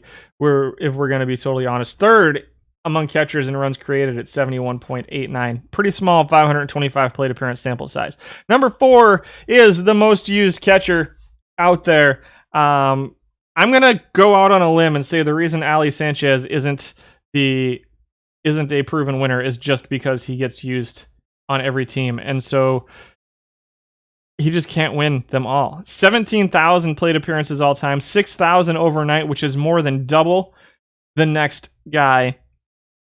He does not hit. 225 batting average, actually isn't that bad. 290 on base percentage, 315 slugging, 605 OPS, 277 weighted on base average. All of those are still right in line with his all-time numbers. 5.54 home runs. Tell him not to steal. A 30% stolen base percentage for him. 5th in strikeouts, 5th in walks. Doesn't hit very well. 3rd in runners thrown out percentage at 34.85. 5th in catcher ERA. Take that with a little bit of a grain of salt. 0.56 stolen bases against per game. Has him 3rd in that category. Number 1 defensive catcher. Number 8 offensive catcher. Ali Sanchez at number 4. I know how much you guys love your catcher ability. I do too. He starts in my team. We'll see what the top 3 guys look like. Can't steal. Yeah, the Nameless Poet does not like him because he can't steal. Garrett Stubbs comes in at number 3. Just under 10 home runs per 600. 234 batting average, has him 3rd among catchers. 318 on base percentage, has him 2nd among catchers. 341 slugging, 658 OPS, 300 weighted on base average. WAR is 4th out of all of these catchers. 4th in runs created. He's 4th offensively out of 7. 5th defensively out of 7. Comes in at number 3 overall thanks to he steals some bases. 9.61 steals per 600, which helps him out a little bit. 2nd in catcher ERA, but again, ignore that number completely because he plays second base, left field, and right field, and I have no way to extrapolate innings played as a catcher as opposed to innings played as everything else. I could conceivably do it by having a separate sheet where I only have the guys when they're listed as catcher on there, but even still, that would not account for when they just get listed as a catcher, but they're playing in other places. I don't think Stubbs plays other positions nearly as much as the guy who is going to be number 1 on this list, but he definitely has a little bit of a weird number set going on in there. Number 2 is Wilson Ramos, who grades out 9th defensively out of 9 qualifying catchers. He does, however, grade out number 1 offensively. A 243 batting average, has him 3rd. He just dropped to Iron this week. 593 plate appearances, just under 600 people were giving him a try. He hits some home runs. He does hit bombs. 308 on base percentage, a 407 slugging percentage, 715 OPS, a 319 weighted on base average. Number 2 in WAR at 3.44 for Wilson Ramos. All as a catcher. 8th in catcher earned run average. 9th in runners thrown out percentage at 21.58. Very, very close to unusable as a catcher for me. Really, really close to unusable. Very, very bad defensively. Pretty good offensively when you compare him to other catchers. I don't love him at number 2. Number 1 is not going to play catcher for us. Isaiah Kiner Felipe comes out at number 1. He's number 8 defensively, but everything else is so good that's why he's a 56. I bet if they changed him to a shortstop, he'd do like a Kyle Lewis thing where he'd be a high bronze listed as a shortstop, I think. At least a middle to high bronze if listed as a shortstop. But luckily, they left him as a catcher for us. And he's pretty good. But I would play him not as a catcher because he's not great defensively as a catcher. I think Ali Sanchez is going to be our guy. 273 batting average, 325 on base percentage. You'll notice the discrepancy here between plate appearances here and plate appearances here. That's because I went back to this is their stats, just their stats, as opposed to if he wasn't available at shortstop and iron, it's pretty bleak anyway. Let's be honest, Beck Dog. I don't think I'd play him as a catcher. 60 arm, 41 catcher ability, 30 catcher rating. I think he's much more useful as a third baseman, but very useful as a shortstop. His range is pretty good. We'll see him again on the list when we get to shortstop, so keep that in mind. I really think that it's probably some combination of Sanchez and somebody else, so I'm just going to plug Sanchez in as my catcher versus lefties. And for now, I think I might give Sandy Leone a run as my backup catcher and see what happens. He is, after all, a proven winner. How much? That's like my thing now. I'm a nerd. All right, so here's what we're looking at on our lineup. Ali Sanchez. We have a Sandy Leone in the collection, so that's fun. Go away. You're in the way. First baseman. Are you guys ready to do first baseman? Him and that other guy around fourth, both above 70 stealing. Gotcha. You're baffled why he's still in iron, but you're not complaining. I haven't looked at his real life numbers, so I'm not sure. Borgman is better. You think Borgman's better than Leone? So I don't have data on Borgman right now. If I go, let's see what happens if I do this. I'm gonna do this really quick. No, I have to do it here. Nope, not there. I gotta find the right thing. This one. So let's see what happens if I go value filters. Actually, let's find Borgman first and see what we have for him. Control F Borgman. 743 all time. He didn't have enough this time. 228 average. 306 on base percentage. Not bad. 334 slugging. 640 OPS. 291. 291 weighted on base average is kind of gross. 13 home runs. 55 runs created per 600. And 35.38 offensive value, which would put him... Where'd that put him? 5. Definitely better than Leone. Let's check out Borgman. Let's actually go into the game and check out Borgman. Oh, look, I got a pack. That's nice. Whoa, got lots of packs. We're going to go over to the Iron team and see if they got knocked out of a tournament. Whoops, that's not the right one.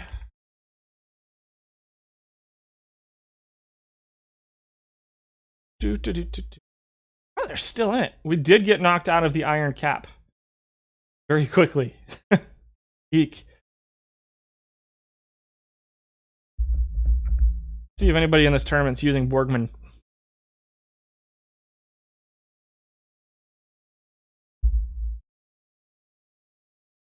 How about Mathis in there? Let's check out Mathis too. So let's see if we can find a Mathis. Borgman. Yeah, that's not bad. Let's check him out compared to Leone. Oops, close you. I broke it. There we go. Leone, 79 arm, 71 ability, 56, 50. Let me move this over here. 53, 56, 33. Yeah, Borgman a little bit better hitter. You're right, same catcher ability. The arm's a little bit lower, like 20 points lower. You can live with that here in Iron. Defensive ratings 20 points lower. So the catcher ability is the same though as Leone. And Borgman definitely looks like a better offensive player.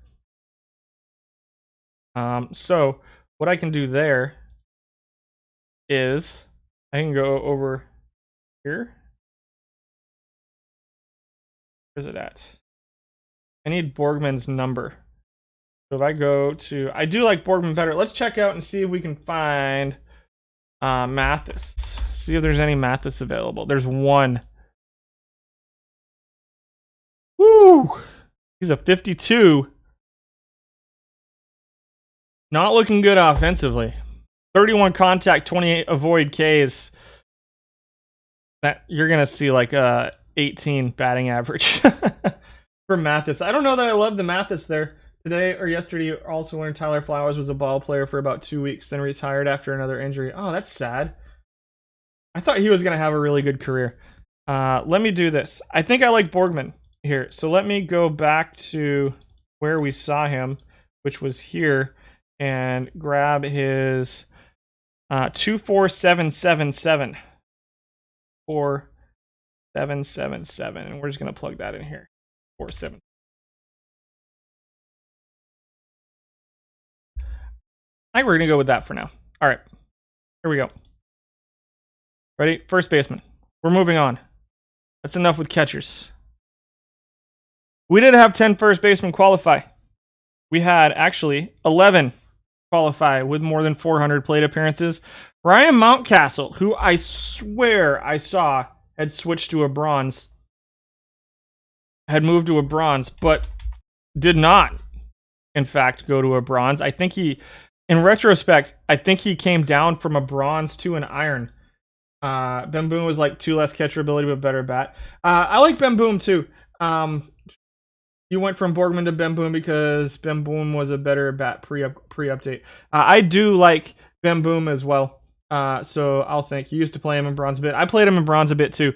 But he is now an iron, and we'll see what we get out of him in iron. He came out 10th among first basemen. 1,251 total plate appearances, but 623 as a first baseman. I think first base is really the only position he's playable at. Maybe left field, if you're okay with that. You'll believe Ryan and the O's are suffering because of a 17-loss streak. Yes. They probably are. Mountcastle is who we're talking about. 4th defensively as a first baseman. 10th in WAR at 1.97. 0.96 steals per 600, so whatever. A 265 average, 309 on base percentage, 402 slugging, 710 OPS, 313 weighted on base average. He's getting used a bit. He's not really top 5 in any category as a first baseman right now. Over 1,251 plate appearances. I really think that there's better options than him here in iron. We'll see what we can find though. He looks like he should be an okay card. But the problem is we're facing all righties right now, and so that's not terribly helpful either for Mountcastle, who's grading out 8th offensively right now. You wish he was better defensively at third base. I agree. I feel like this would be a much more usable card if he could play third base. Number 9, Ryan Zimmerman. Proven winner alert. Ryan Zimmerman crushes lefties. Another guy who's got lefty splits here. There's a lot of these here in iron. He's your 8th most used first baseman. Only plays first base.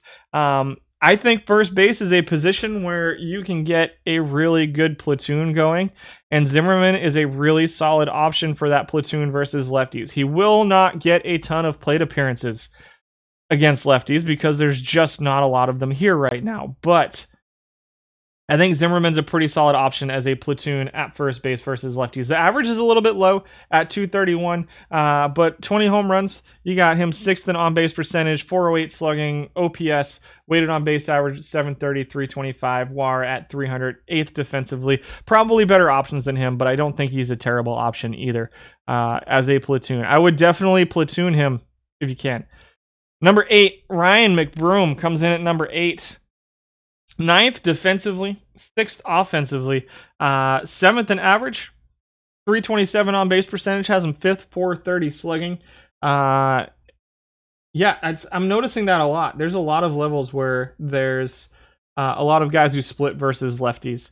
430 slugging for McBroom, 757 OPS, 335 weighted on base average, 2.95 WAR.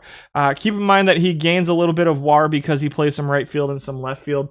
So you're probably seeing a little bit of an inflated WAR for McBroom. Again, big splits versus lefties for McBroom. I actually think that Zimmerman's a better option versus lefties. McBroom, he really looks like he should be a better option versus both, if we're being honest here about McBroom and Zimmerman. I don't love either of them. McBroom hit some home runs too, but I'm not sold on either of them being the primary option at first base. Fifth in runs created per 600 at 80.87 for him overnight. McBroom at number 8. Number 7 is Taylor Jones, who's your number 2 rated defensive first baseman. So you got that going for him. Not as much of a split, but still splits versus lefties just a little bit, and doesn't quite have the high end of a Zimmerman or a McBroom versus lefties either. A 231 batting average, 318 on base percentage, 374 slugging, 692 OPS, 310 weighted on base average. Has not been caught stealing. 0.56 stolen bases. So 1 stolen base for him so far over 1,072 plate appearances. All time, it's 25%. Will walk a bit. So he's all right there. The on-base percentage is good. He doesn't run much. Good defensive first baseman, Taylor Jones. Number 6. Proven winner alert. Yandi Diaz. 27.81% of his points. 4th in average, 2nd in on-base percentage, 11th in slugging, 5th in OPS, 3rd in weighted on-base average, 4th in WAR.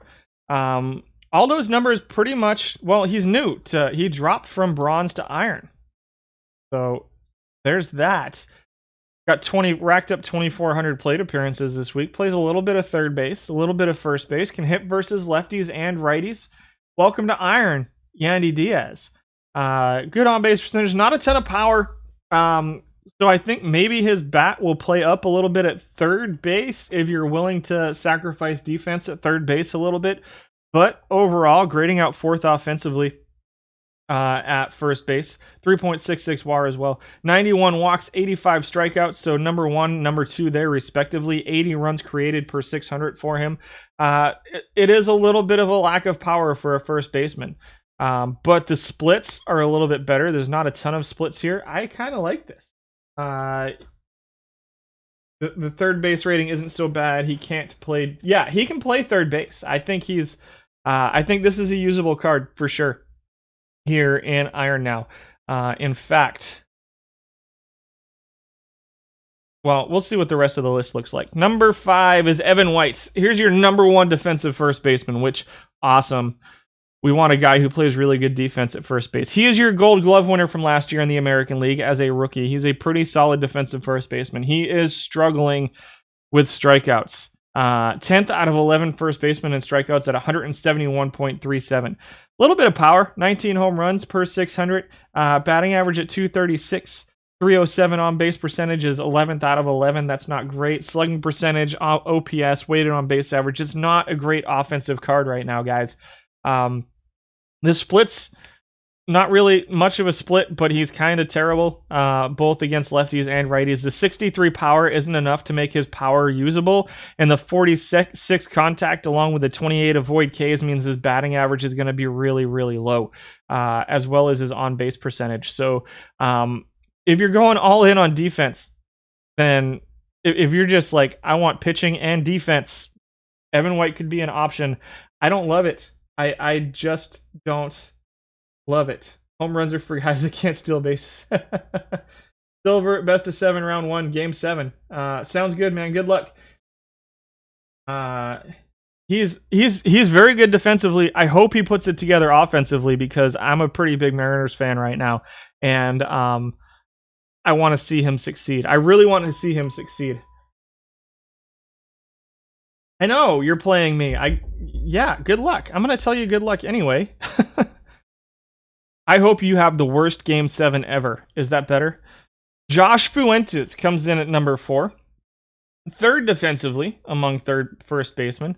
Good power.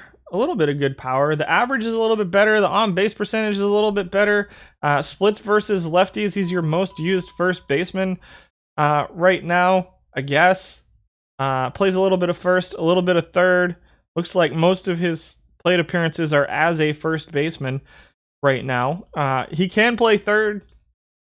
So there's that. 5th in batting average, 4th in slugging, 4th in OPS, 7th in WAR among first basemen. 3rd in home runs, steals, stolen base percentage. Strikeouts and walks are an issue. He does strike out a lot, doesn't walk much. So it's a very batting average driven on base percentage, which I don't really get, if I'm being totally honest. with a 42 avoid Ks and a 40 avoid Ks and a 58 contact.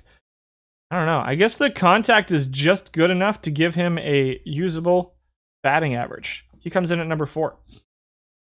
The gap is pretty good too, so I mean, he's got that going for him. Number 3, Matt Beatty comes in at number 3. A little bit of left field, a little bit of right field, a little bit of third base, first base, 5th defensively at first base, a little bit of base running at first base, 2nd in batting average, 286 in 1,625 plate appearances, 3rd in on-base percentage, 3rd in slugging, 3rd in OPS, 4th in weighted on-base average, and 3rd in WAR overnight at 4.1 WAR. You can ignore that because there is a lot of left field WAR in there, I believe. That is very high for a first baseman of Matt Beatty's caliber. Maybe not. Maybe he plays some. Thanks,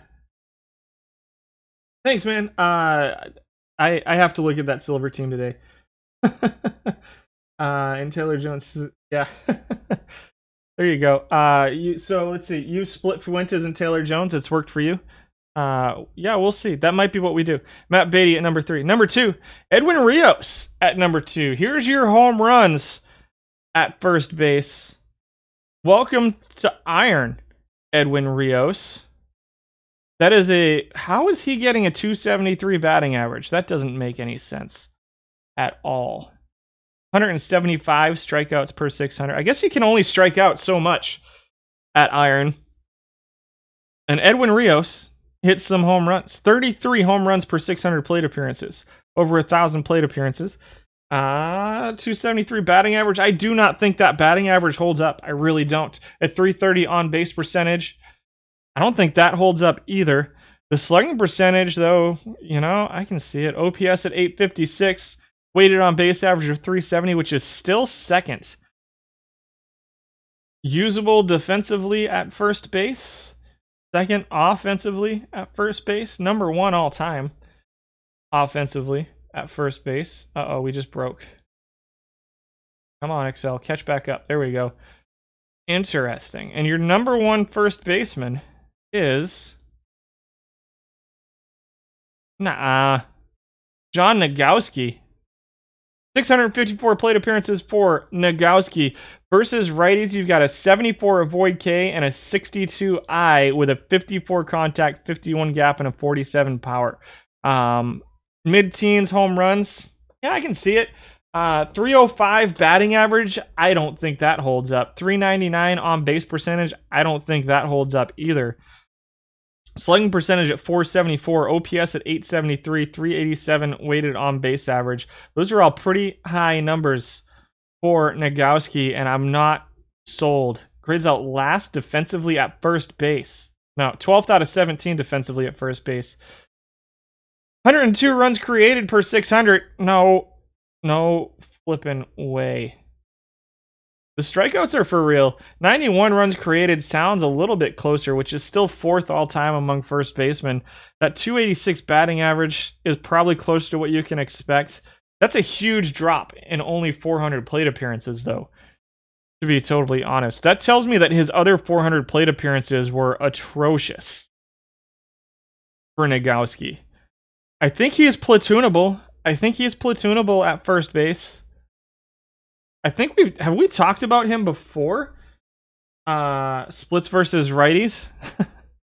Bats righties. Those are huge splits versus righties. Yeah, that's weird. That's a pretty interesting split. He's also got an upgrade in the update. Negowski hits leadoff for you. Interesting. Versus righties. I'm going to try it. You know what? I'm going to go Negowski versus righties, bench 2 versus lefties, and I'm going to go with... No, not you, Evan White. I'm going to go with Yandi versus lefties. I'm going to do it. We're doing this. And he's our bench 2 versus righties. That's what I'm going with. Yandi and Negowski. We're going to see how that goes. No idea. No idea how that's going to go. Interesting. I can see him playing versus righties. Huh. We'll see. We'll see how it goes. Negowski hits leadoff. Negowski and Diaz is your first baseman. Is that what I just did? I can't even remember. It's been 10 seconds. I did go with Diaz. Yeah, I can see that being useful. I can see that being a solid platoon. Second baseman, we had 11 qualifiers overnight at second base as well. So, let's see how it goes. Harold Castro at number 10. What do we got from him? 9th in WAR. 15th defensively out of 15. Bad defensive second baseman is Harold Castro. Only 745 plate appearances for him. This is Iron Tourneys, yes. Open Iron, best of fives. Batting average, he's third at 272. All time, he's got a 287 batting average for Harold Castro, which is a little bit interesting to me. Doesn't really, it's all singles. He's not going to walk. The on-base percentage is going to be low compared to his batting average.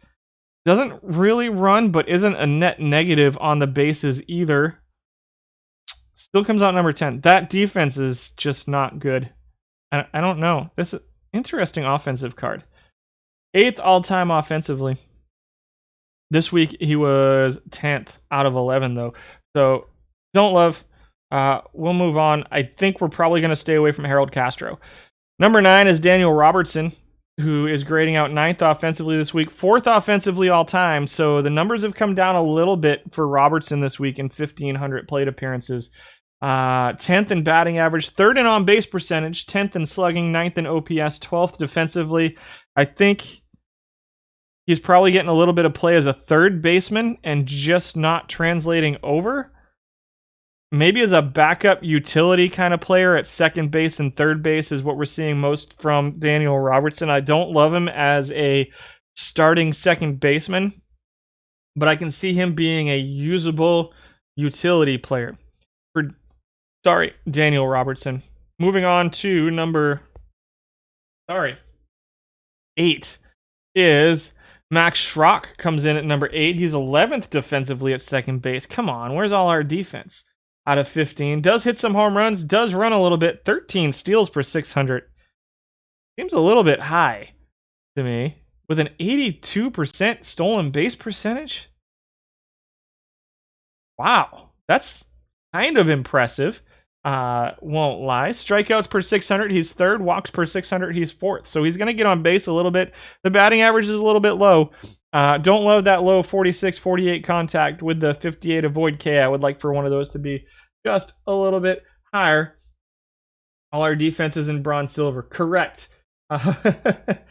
And so, yeah, sack bunts, okay for him if you're going to use him for that. I don't like sack bunting very much at all. 8th slugging, 8th in OPS, 8th in weighted on base average. I don't like any of these first 3 second basemen. So let's move on to number 7, which is Jack Mayfield, who I also don't really like at second base. I said first base, I meant second base. I don't love Mayfield at second base either. He will hit home runs. If you're going for power, which I'm going to be honest, with looking at the pitchers, I really think that if you just want to go straight power, it could be a valid strategy in iron, but you're going to let up a lot of runs. 18 home runs for Jack Mayfield, 8th in average, 10th in on-base percentage, 4th in slugging. I'm very surprised to see his stolen base numbers that good.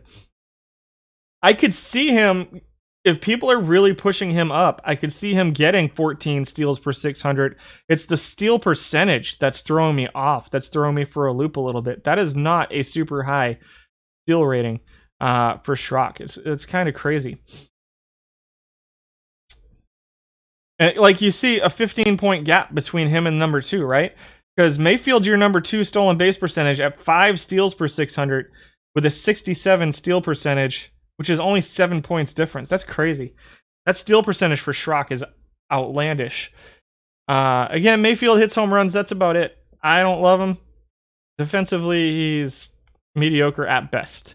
Number 6 is Hanzo Alberto, who splits a little bit versus righties. I like him versus righties as a second baseman. Can run a little bit. You can see, like, even him. Like, we got a 53 speed with 67 steals here, and now you're looking at 59% stolen base percentage. That's crazy.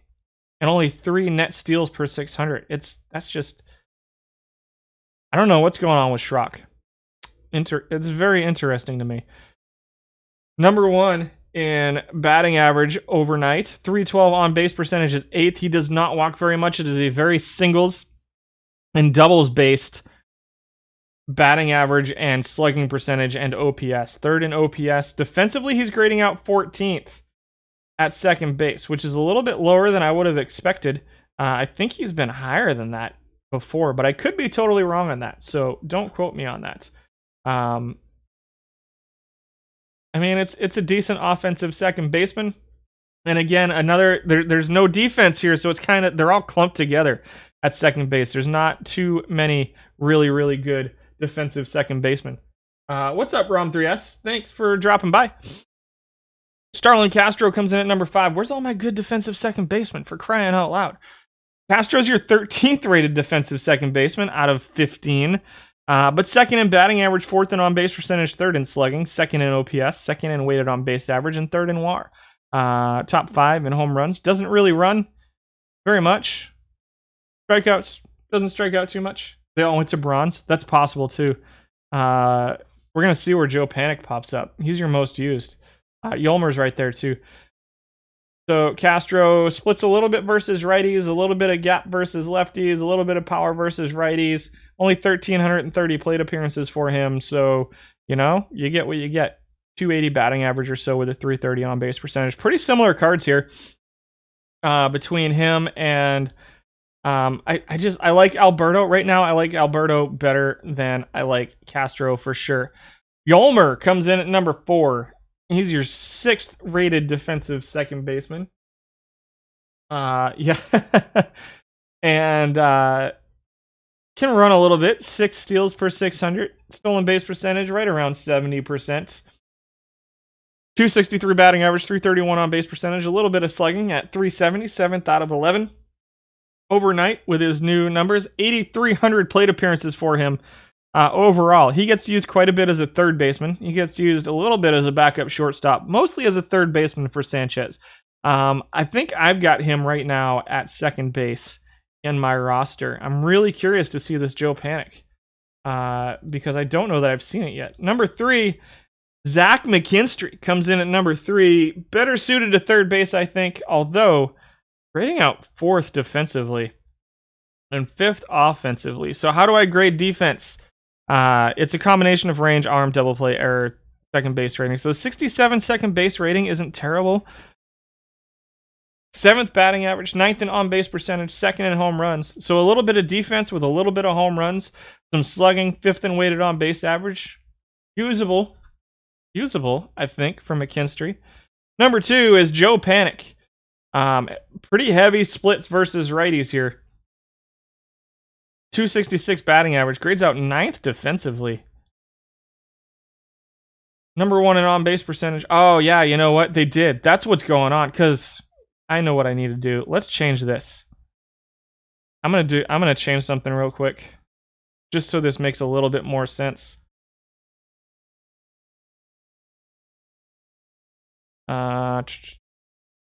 Change this to that, and then let's change this to that. There we go. That makes a little bit more sense. So now let's get rid of that, the toolbar.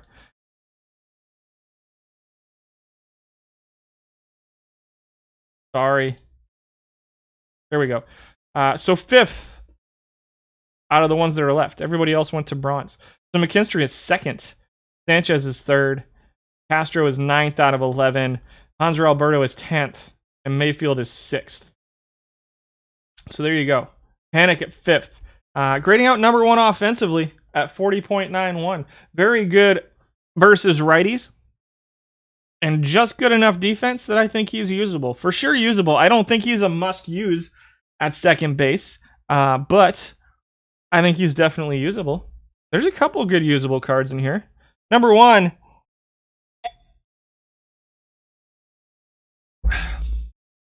Proven winner. Danny Mendick at second base. Grades out 4th defensively. Grades out 3rd offensively among second basemen right now. 6th out of 11 in batting average, but the on-base percentage is good.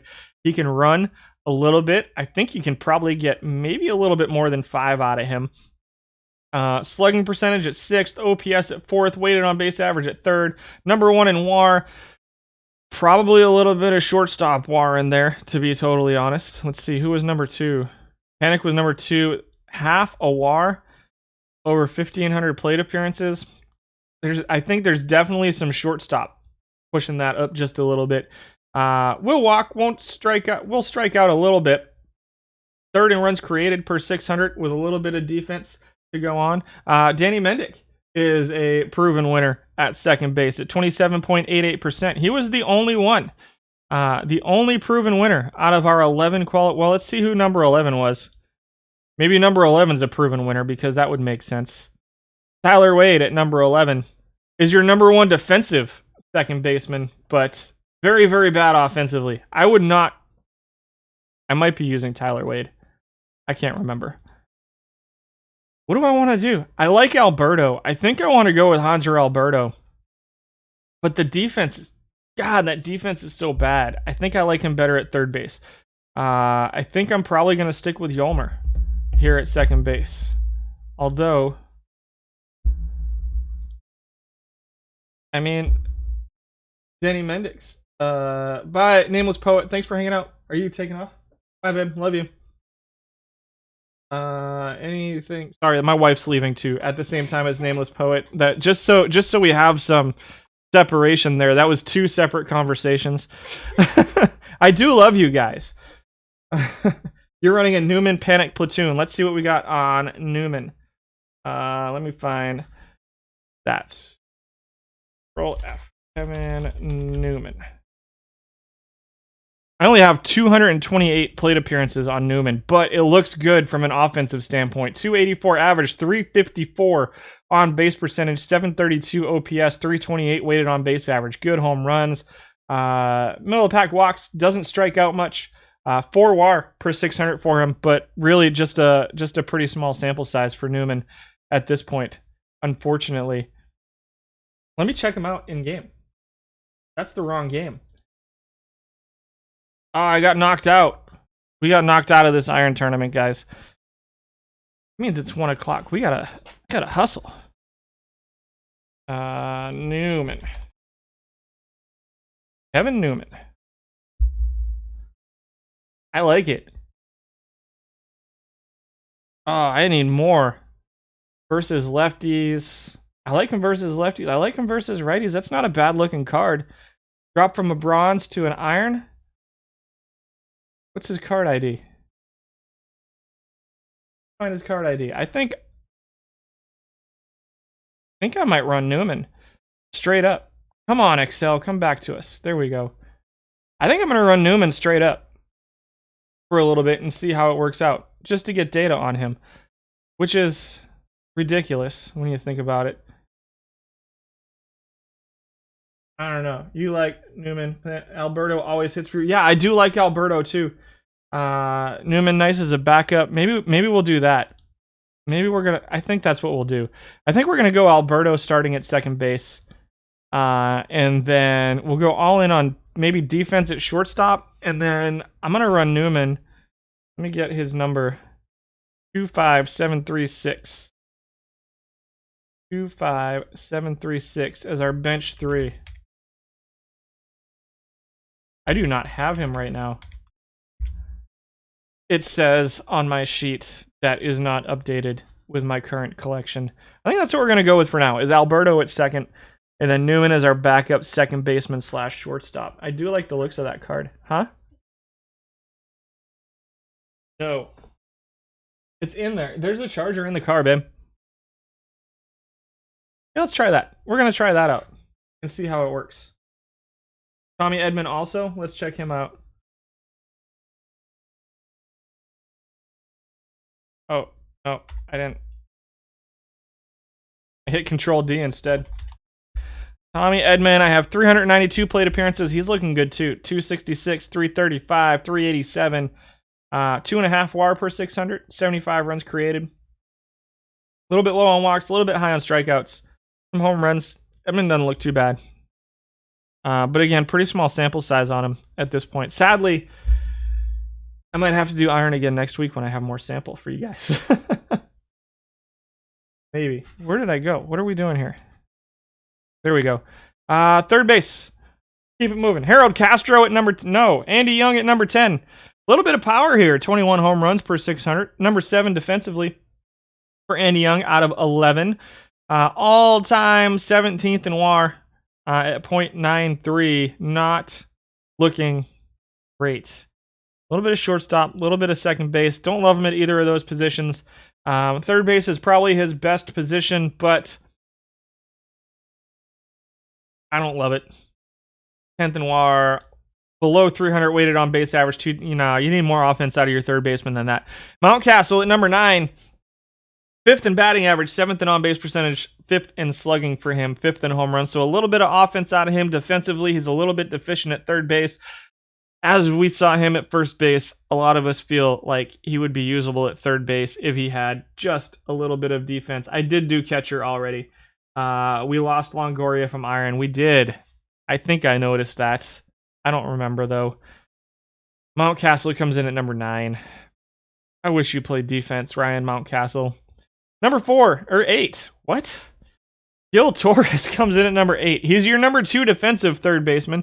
Does not strike out. 57 strikeouts per 600. The batting average at 4th. The on-base percentage below 300. Even with a 265 batting average. Can run a little bit, but he's not going to walk. The on-base percentage is a little bit low. But he's good defensively. I don't hate this card. I think it's good defensively. He's going to get singles. I think he's a interesting option as like a number 2 hitter, perhaps, if you're going to play him. Obviously not going to get any power out of him. The on-base percentage a little bit low for what we want. Like 300 and below is kind of scary.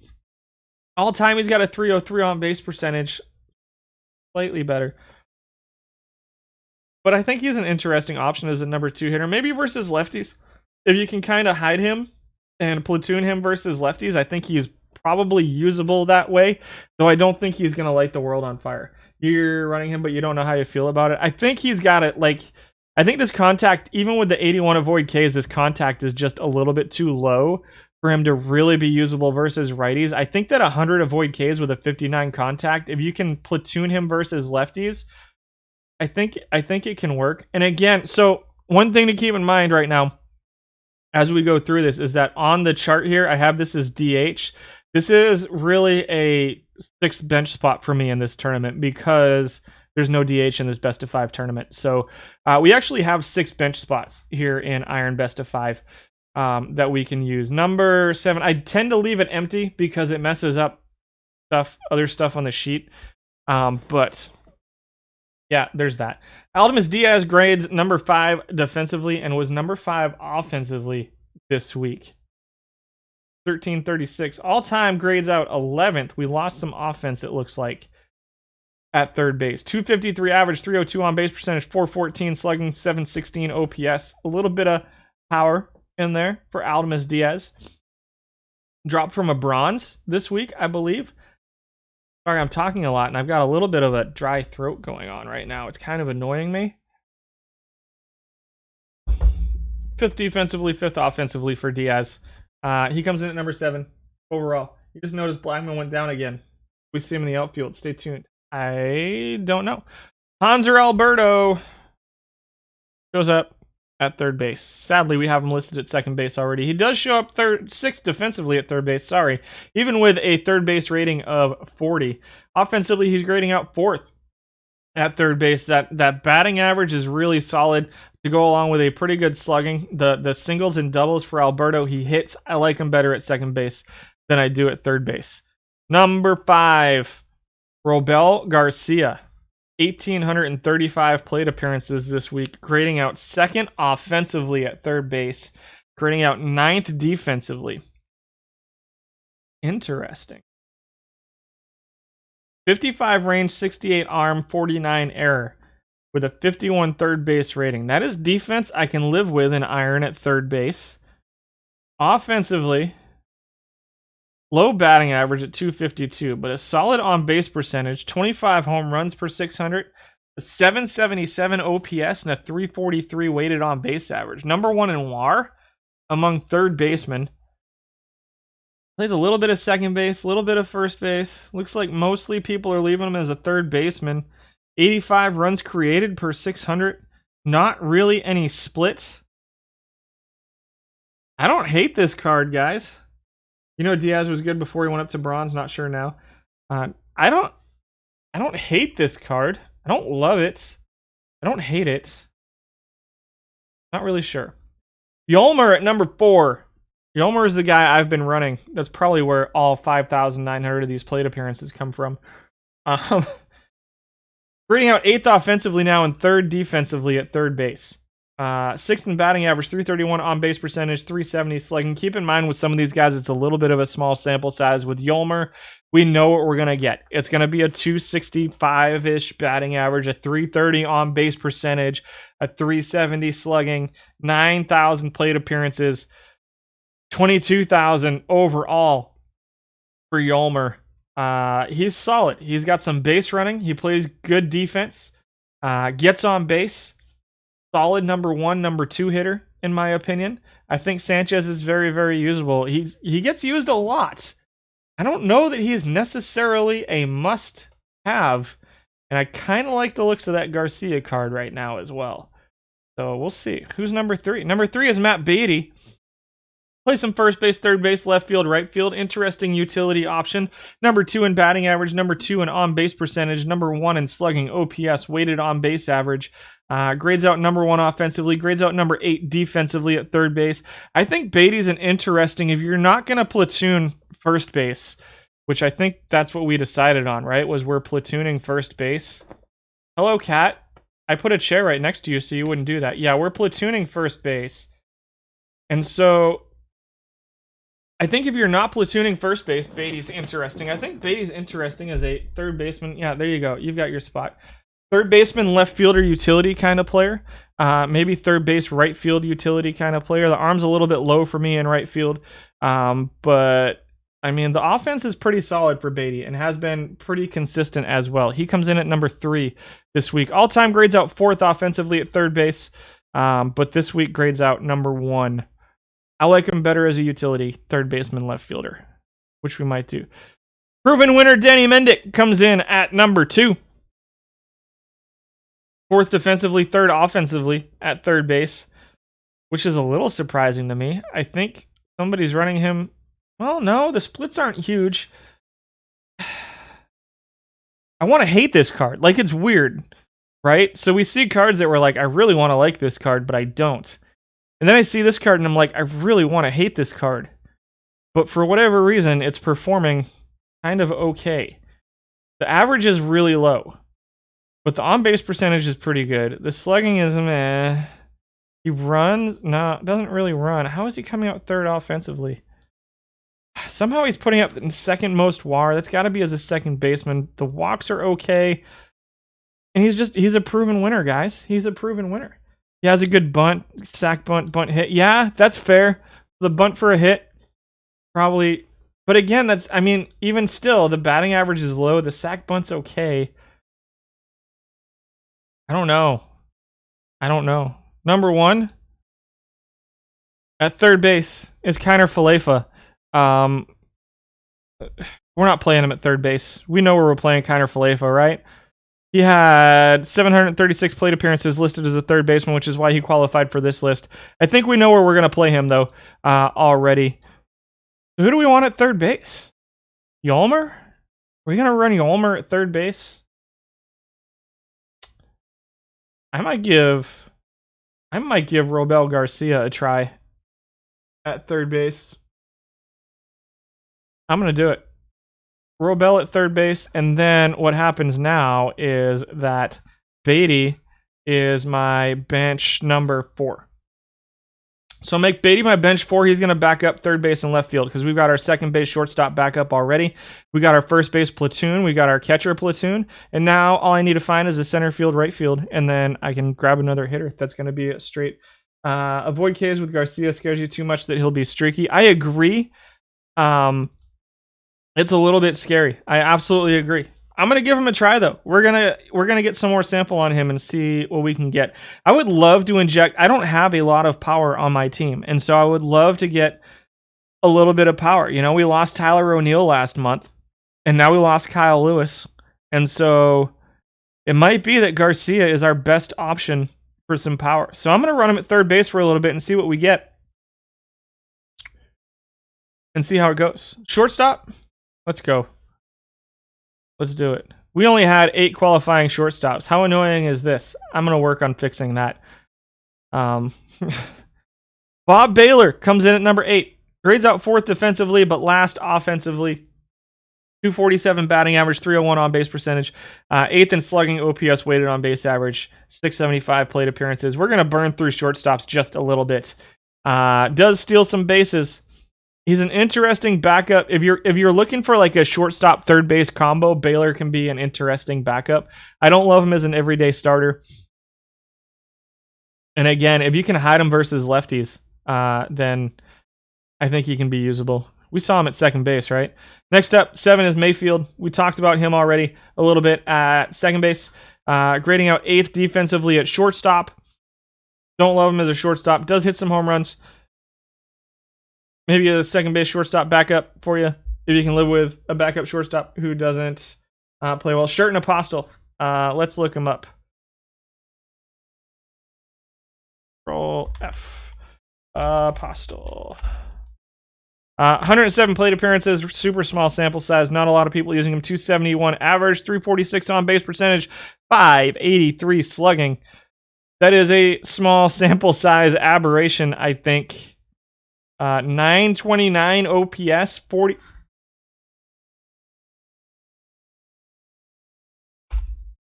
We're looking him up.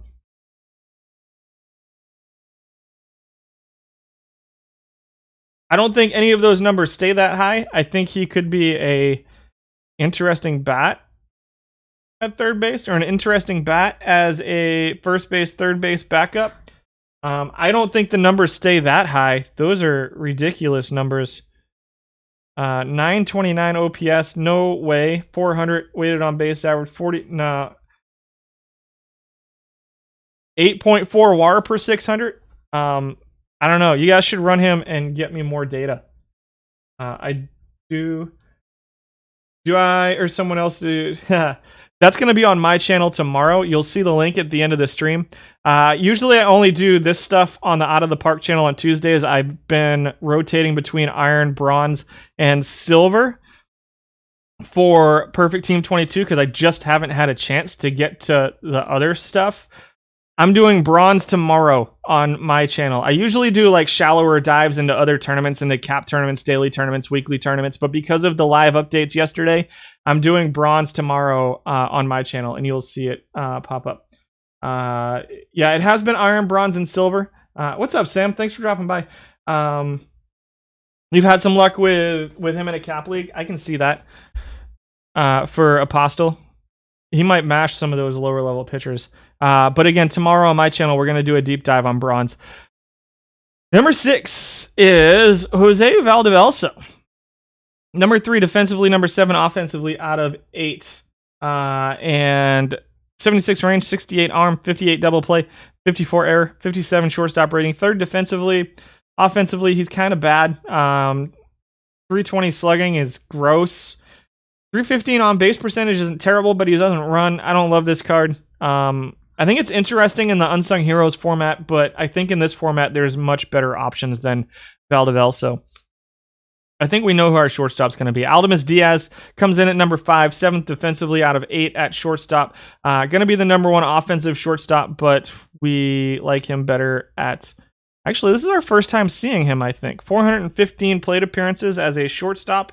Did we see him at third base? I think we might have seen him at third base. As a shortstop, I don't love him.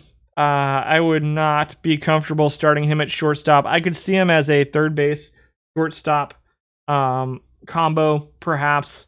Maybe a third base left field, but I don't love him as a shortstop. Number 4 is Eli White. Grading out 5th out of 8 defensively at shortstop. Grading out 4th offensively. 227 batting average this week. 316 on base percentage. 358 slugging, which isn't terrible. Middle of the pack. Can run a little bit for you at number 4 overall. 5th defensively, 4th offensively. I know I'm going through the shortstops really fast. There's really 2 options here. Number 3 is Zach Shorts. Low batting average, 223. Number one in on-base percentage among shortstops, 1,256 plate appearances for him this week. All of them as a shortstop. He plays shortstop and second base. If you're looking for a little bit of on-base percentage out of your backup shortstop second baseman and a little bit of power, maybe Zach Short's the guy you want. But number two is Santiago Espinal, who grades out second defensively at shortstop. He grades out very well at second base as well. I'm surprised we didn't see him on that list. He had less than 400 plate appearances as a second baseman. That is why. 2.62 WAR at shortstop. Offensively, he grades out sixth. Fourth in batting average. Sixth in on-base percentage. 349 slugging. 650 OPS. 291 weighted on base average. The weighted on base average is a little bit low. I don't love it. It's the avoid Ks isn't great. The contact isn't great, but he's a very solid defensive shortstop. He's a very interesting option if you're going all in on defense as a backup second baseman and shortstop. If you're just looking for defense out of your utility infielder, I like Kiner Felipe as a starting shortstop better. Number two offensively at shortstop. Number one defensively. This is kind of the only no-brainer. Maybe Ali Sanchez in all of Iron, I think, now that Kyle Lewis is gone. I thought Kyle Lewis was a no-brainer. I think Kiner Felipe is a no-brainer at shortstop.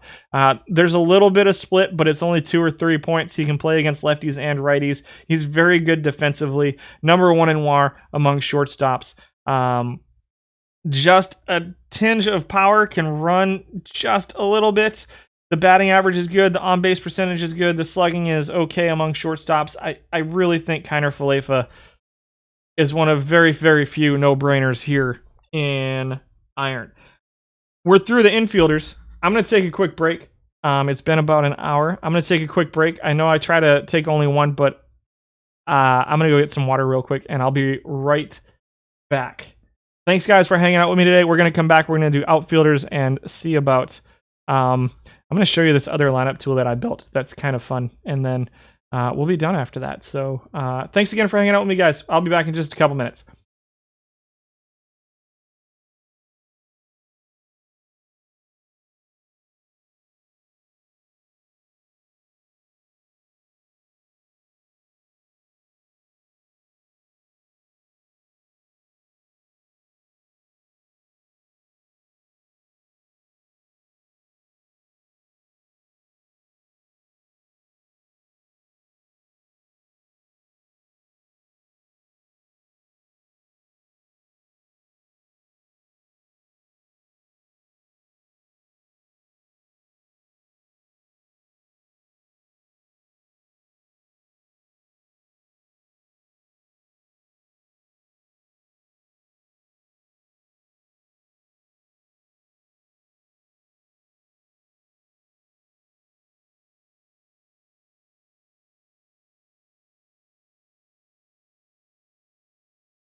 Okay, let's get through this. Do we all agree? Kiner Felipe at short. Oh, goodness. We only had 9 left fielders qualify. What are we looking at right now? Let's check out this lineup. Sanchez, Nagowski. Yeah, they're filled. We're good. We got 1 bench spot left. We do have Beatty, who's going to play third base and left field for us right now. So we're going to be looking for a center fielder / right fielder for our utility outfielder. And we still have a bench slot that we haven't used yet, that designated hitter spot for your Iron Best of 5, because it is not a designated hitter spot. And so there we go. Bradley Zimmer is number 8 defensively and number 9 offensively in left field. He can run. Also, he plays all 3 outfield positions relatively competently. Listed as a center fielder and only has a 50 rating in center field. So, similar to Kyle Lewis, if Bradley Zimmer happened to swap to a right fielder, you're probably looking at a bronze card. But because he's listed as a center fielder, he's stuck at a 59. Little bit of power, not a lot. 8th in average, 7th in on-base percentage. I think there's probably better options out there for us as both a left fielder and a utility outfielder. Number 8 is Willie Calhoun, who will hit home runs and get thrown out on the bases. A 33% stolen base percentage for him for a negative .49 net steals per 600. 24.5 home runs per 600, however. 250 batting average, 321 on base percentage, 449 slugging, 771 OPS. All of these numbers are pretty close to right in line with his all-time numbers, except for batting average dropped 12 points. All-time he ranks out number 4 offensively. This week it was number 3 out of 9. So he's kind of the top third offensively. Doesn't look great defensively. 48 range, 40 arm, 36 error, a 48 left field rating. Probably going to stay away from this guy on iron right now because he doesn't play defense and he's not quite... We don't have a designated hitter. He's an interesting option, perhaps, in the Iron Warriors tournament as a designated hitter. Maybe. He's someone you wanted to like, but the bat never played for you, Beck Dog. That's what it looks like. It looks like one person tried to steal 3 bases with him, Pond. So people are probably not really stealing with him. It's a very small net negative. If people were stealing with him a lot, the negative would be higher than a negative .49. So it looks like 1 success and 2 caught stealings. He's at number 8. Number 7 is Billy McKinney, who I actually really like as a utility outfielder in left field and right field. I think he plays a little bit as a left fielder. All time he ranks 3rd. The numbers came down a little bit last night. You're looking at 20 points of average below his all-time, 10 points of on-base percentage. For whatever reason, I don't know if his numbers dropped a little bit or not, or if it's just because, let's see. No, it wouldn't be because we want more righties, because he's better versus righties than he is against lefties. So his numbers over the last 1,600 plate appearances or so have been way below his all-time numbers. Like, you're talking 4 home runs, you're talking 60 points, 60 points almost of OPS, talking 20 points of weighted on base average low. He might have been a 59 before, so I think he had a little bit of a ratings drop that's affecting him pretty badly right now. Up till now, I've really liked him as a corner outfield utility guy. I wasn't going to go with him today just because we already have our left fielder. I'm looking for someone who can play center field and right field. Although, if his bat was still playing up, then, you could look at using him in that, as like that 3rd, 4th outfielder, the extra designated hitter spot. But now, not so sure. Looks like a pretty big ratings drop for McKinney. Sam Hilliard steals some bases. Not as many as I would have expected, and not with as much of a percent. He gets caught stealing a lot because his speed is higher than his stealing ability. So make sure you're toning him down just a little bit on the stolen bases. Hilliard hits some home runs as well. He's kind of He's one of those 3 true outcomes guys. He's gonna, well, really 2. He's gonna strike out or he's gonna hit home runs. A 229 batting average is 9th out of 9. A 299 on base percentage is terrifyingly bad. A 409 slugging is not bad. 25 home runs per 600. Plays left field very well. Plays center field, meh. Plays right field competently. You know, he's 8th offensively, mostly because of the rate stats. He's got home runs he can run. I don't hate this card, but I think there's better options. But he is good defensively. He is good. 2nd defensively in left field. Probably pretty high up there in right field too. We'll see when we get over there. Number 5 is Yadiel Hernandez. 1,100 plate appearances all time as a left fielder. 858 this period. 2,294 plate appearances total for him as a left and right fielder. 254 average is 3rd. 328 on base percentage, 407 slugging, 734 OPS, 327 weighted on base average, all right in the middle of the pack. Defensively, he's grading out 3rd in left field, just under 20 home runs per 600, which isn't awful. It's not terrible. A little bit of base running. Middle of the pack strikeouts, middle of the pack walks. 81 runs created per 600 has him 5th. 5th offensive value, 3rd defensive value for Yadiel Hernandez. Number 4 is your most used left fielder, Raimel Tapia. Number 1 in batting average. Number 4 defensively in left field. Number 1 in net stolen bases per 600. Number 3 in on-base percentage. Number 8 in slugging. Number 4 in OPS. Number 4 in weighted on-base average. 2nd in WAR among left fielders. 4th in offense, 4th in defense. It's a pretty well-rounded card, especially against righties. If you can hide him versus lefties, which I think is probably doable on left field, we'll see what the rest of the guys look like. What did Calhoun look like? Was he better versus lefties?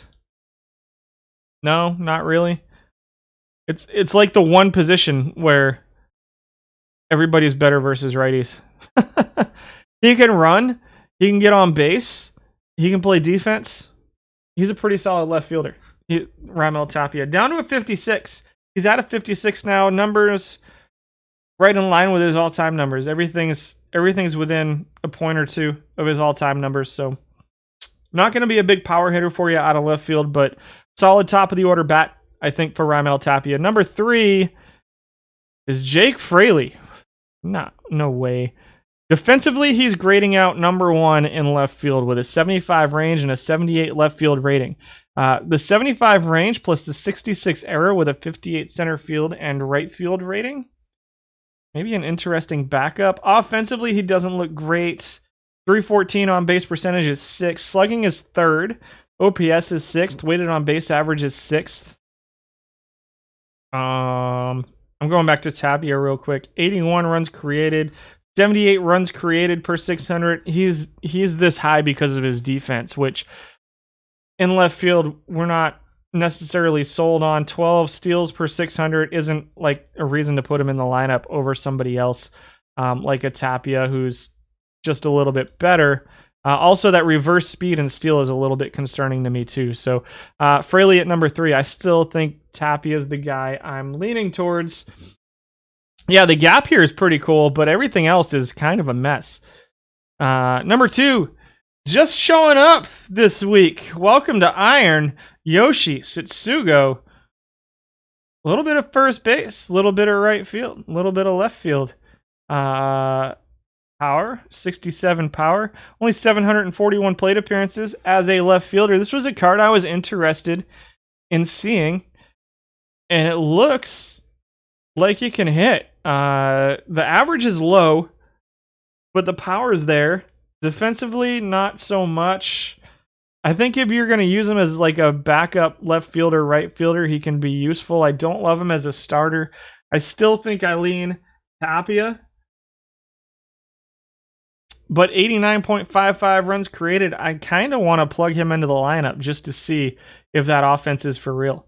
Just to kind of get data on him. I'm going to do... I don't know. Let's see who's number 1. Number 1, proven winner alert.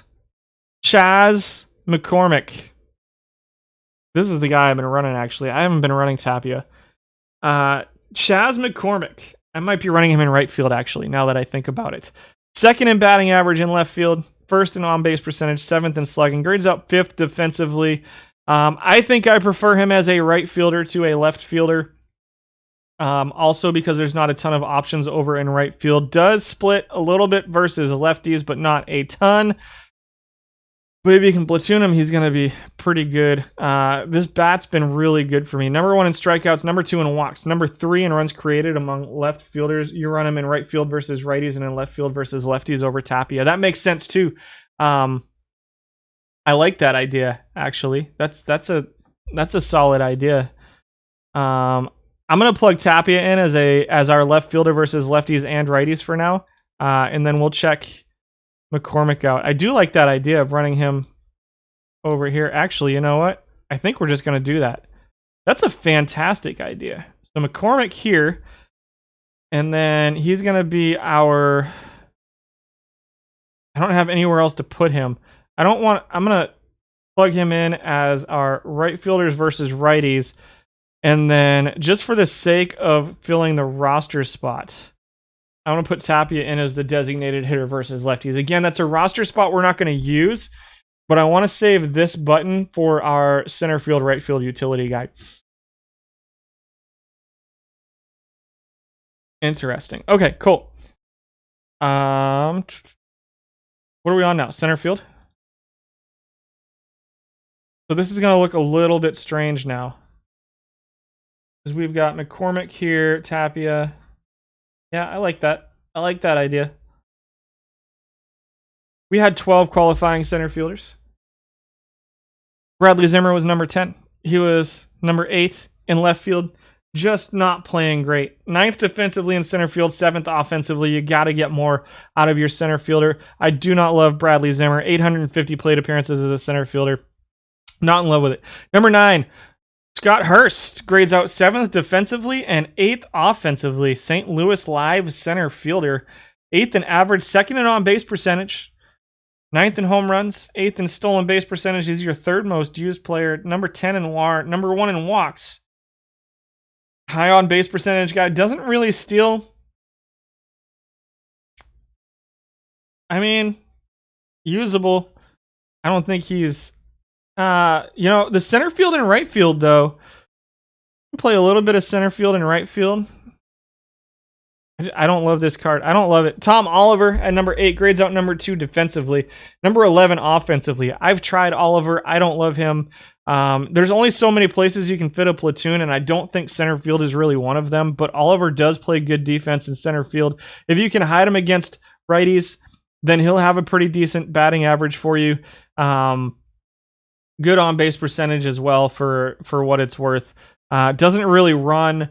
It's a pretty empty batting average and on-base percentage. Is a good cap player. He's good defense for a 59 rated card if you're playing, Spores or even in like a bronze cap if you're just looking to get defense out of him. It'll be an okay batting average, but I've kind of moved on from him. Maybe I'm not really sure. Ender Inciarte at number 7, grading out 9th offensively, 6th defensively. 9th in batting average, 4th in on-base percentage at 320, so he'll walk a little bit. 51 walks per 600 is 4th. Doesn't strike out all that much. The batting average on balls in play isn't great, though. Not a ton of home runs. Defensively, he's 6th. If you're going to be a mediocre offensive center fielder, then I want you to be very, very good defensively, and Inciarte is a mediocre defensive center fielder who is not very good offensively. Don't love.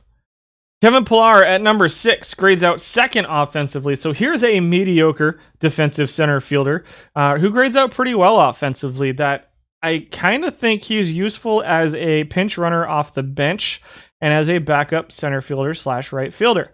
I don't want him in center field every day for sure, but he's pretty good offensively. 2nd in batting average, 1st in slugging, 1st in OPS. You're not going to be able to hide him as a utility guy where he's going to be a little bit better versus lefties, but the splits aren't that big. He's not going to be great defensively in center field for you. I think he's usable as a utility guy or as a starting right fielder as well. We'll see what the rest of the list looks like. There's Jake Fraley, who grades out 8th defensively in center field, 3rd offensively somehow. Number 1 in weighted on base average. I don't know, guys. That's crazy. 414 slugging, 727 OPS. Okay, offensively.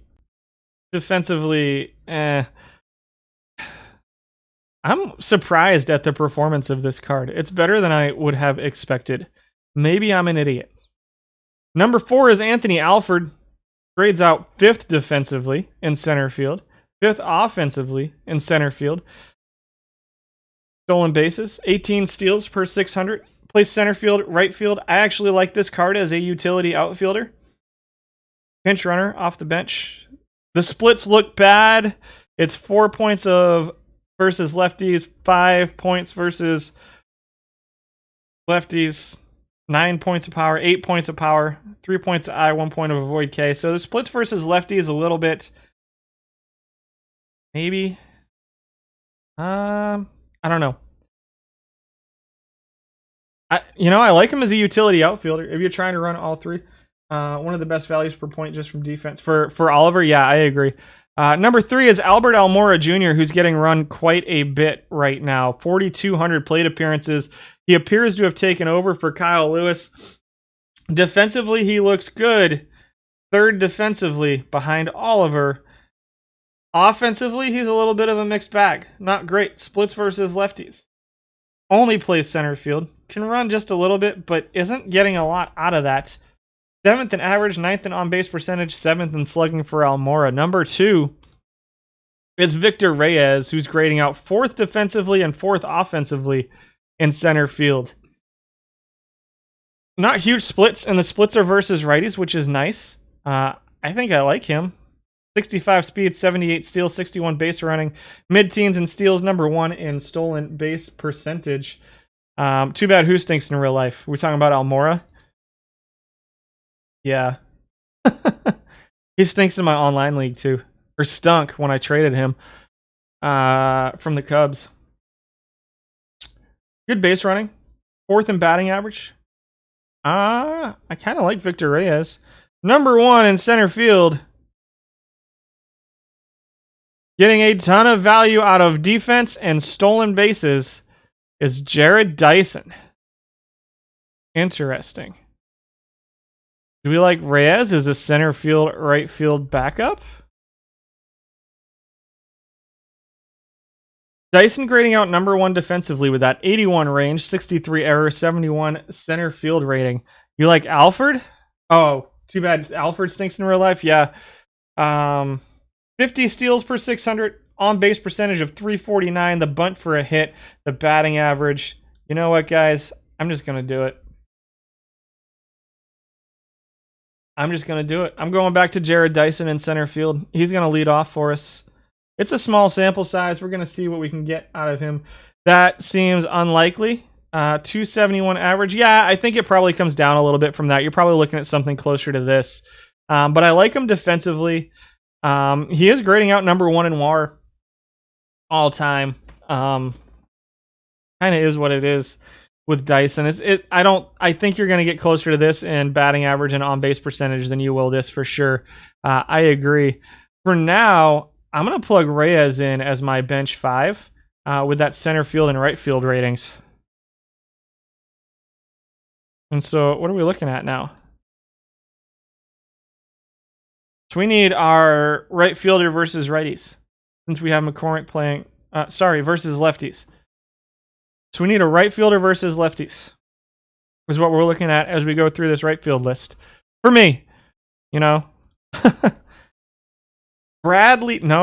Bautista, snapshot from 2004, a proven winner alert. 29.27% of his points, over 3,600 plate appearances as a right fielder. Only plays right field. Interesting. Plays versus lefties. 66 contact, 86 avoid Ks. Decent on base. The speed's not great. Number 1 in avoid strikeouts. Number 1 in batting average all time. Number 7 defensively, though. Number 8 offensively. Just doesn't have any of this. The weighted on base average is pretty low at 325. The WAR is pretty low for Danny Bautista. Comes in at number 10. You think Bautista for us? I think you might be right. I know he's grading out a little bit low, but I don't necessarily need defense out of my right fielder. I wish the speed was a little bit better, but he's going to be on base. I think this is a solid-looking number 2 hitter for our lineup right now if we plug him in. I'm just going to do that. I'm going to go here, and then he's going to... So the DH we're going to erase once we get over to the lineup, but we can fit him. We're going to plug him in for now. We'll see if we like anything else a little bit better. Yadiel Hernandez comes in at number 9. 254 average still, 328 on-base percentage, 20 home runs. Rating out 11th defensively, doesn't play defense very well. Again, I think Hernandez is a usable option as a left field, right fielder, but not really in the top half of people I think about using there. Daniel Johnson comes in at number 8. Over 1,000 plate appearances for him in right field, grading out 3rd defensively, but 10th offensively, and we really do want a little bit of offense out of our right fielder, at least a little bit out of our right fielder. So Daniel Johnson is a 249 average, 310 on base percentage, 397 slugging, 11th in weighted on base average out of 12 with a 313.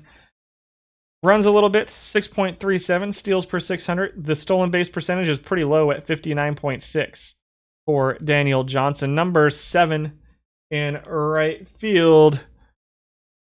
There's Charlie Blackmon. Grading out 12th defensively out of 12. That's bad. Grading out, 4th offensively. For Charlie Blackmon. Splits versus righties. Looks usable. I mean, he looks like a usable hitter versus righties. Doesn't look unusable versus lefties. I don't think he's going to light the world on fire for you. Doesn't run very much, but is effective when he does. 4th in average on base percentage, slugging, OPS, weighted on base average. Only plays right field, which limits his usability. And is definitely a little bit better versus righties than he is versus lefties. So, I don't think he's unusable. If you can hide him versus righties, maybe you have a McCormick in left field, right? Is that who we're running in left field? Chas McCormick or versus lefties? I think he can be usable versus righties. No, we have McCormick running versus righties in right field. That's right.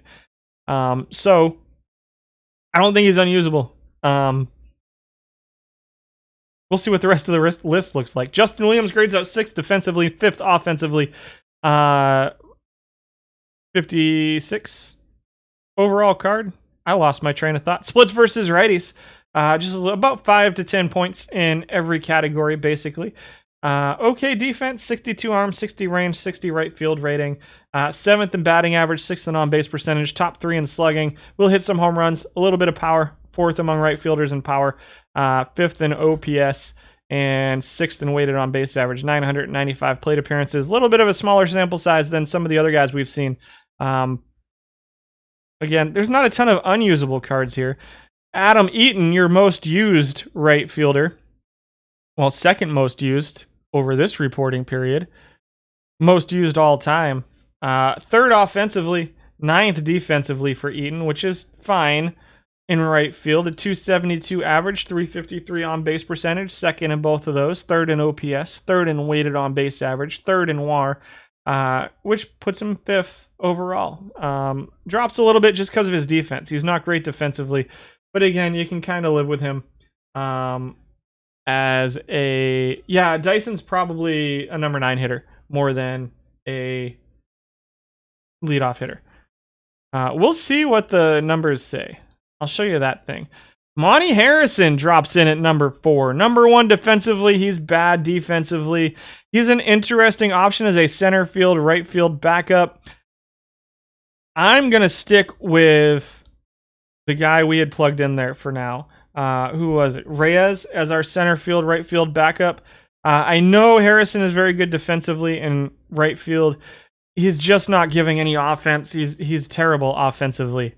He's not number 4. He's just so much better defensively in right field than everybody else that he moves way up, even though his offense is awful.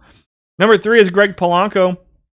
Splits a little bit versus righties. 11th out of 12 in batting average. The only person behind him, well, nope, he's even behind Monty Harrison in batting average. Second in slugging for Polanco, though. 28 home runs per 600, which is second in steals. Only plays in right field, again, which limits him a little bit. Strikes out quite a bit, walks quite a bit. Good on base percentage. Good slugging at 424. 630 plate appearances. I think we're going to stick with our plan for now. Aristides Aquino shows up at number 2, rating out number 1 offensively. 37 home runs in his 600 plate appearances. 242 batting average, 318 on base percentage, 8th and 7th in those. Number 1 in slugging, OPS, weighted on base average, and number 1 in WAR, which I don't necessarily agree with.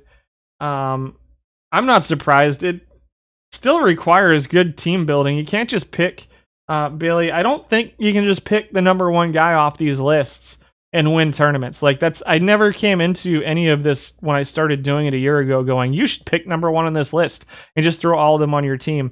I think there may be people out there who do that, but I don't think that's the right idea for team building, because number 1 is Chas McCormick. I do like this card. He's been working out pretty well for me. Half your guys don't even make my top 10. I don't have a sample size on everybody either. So all I get a sample size on is the people who people actually run. So there's probably guys out there that people are running that that we don't see because they just don't get the to the plate appearance cutoff. And yeah, and the gap between players 1 and 10, especially in iron, there's nobody that's that great. Strategies are important too, Bailey. And everybody's strategies are really important. Maybe more important here in iron than when you get to higher levels where the players are going to perform regardless of what you do with them. So that's what we're going to be looking at to build today is this. So we can minimize this and let's upload our collection and see if we need to find any of these players. What time is it? 1:46. We got a minute. So let's do this. Let's go to my team and let's get the actual collection put in here and see what we need to go get. You've ignored strategies too? Interesting. Roster, manage cards. This team has Garrett Cole on it. That's hilarious. Hide duplicates, include active cards. We're going to go to collection view and report today.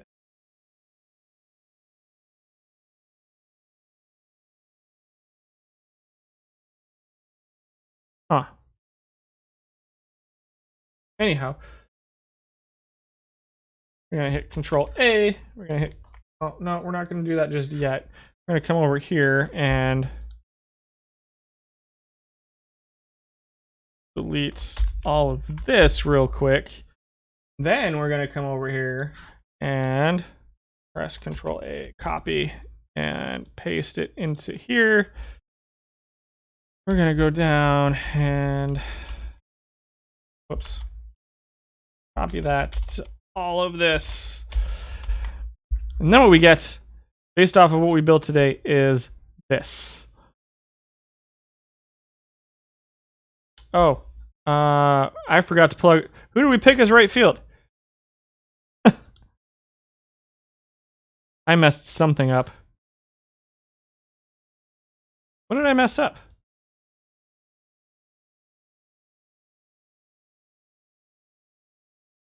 Oh, I see what I did. I did it backwards. Okay, so we're going to go Bautista in right field versus lefties, right? So Bautista right field versus lefties, DH versus righties, and then we're going to go up to McCormick, who's going to be our DH versus lefties. No, DH versus righties. And that's just going to get deleted anyway, so I don't care. All right, so now what we're looking at is, who are we missing? I'm only missing one player? Huh. That's kind of cool. delete that. Delete that, because that messes with our stuff. So we're gonna go into the game, back into the game. I need a Joe Smith.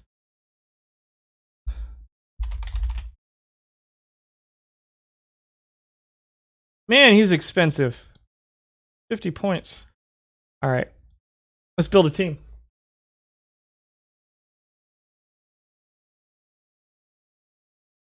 That's a winner from last night. Actually, that was this morning. Let's sign up here, and then let's go set rosters, and let's move this over to here.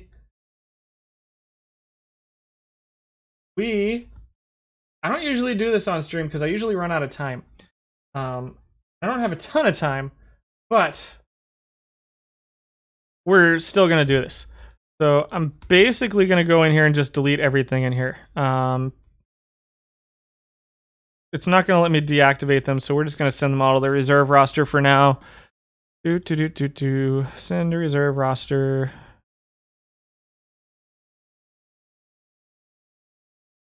Send to reserve roster. Send to reserve roster. All right, goodbye, Steven Piscotti. And then we're going to go here. Let's start with our catcher. We got Ali Sanchez and Glenn Borgman. We're trying out at catcher. Borgman's a new addition to the team, so we'll see how that goes. I have got to move out of the park back to the solid state drive. Catcher. You. Oh, what am I doing here? Alt. There we go. Yeah. We're going to activate, well, we're going to deactivate Sanchez, and then we're going to activate him. No, not that guy. Who the... I have a Borgman. Crazy. All right, so Borgman at catcher and Ali Sanchez. First base, we're running, we decided Negowski and Diaz, right? So let's sort them here. Yandi Diaz, not Aldemas Diaz, and Negowski, right there. At second base, we're running Alberto.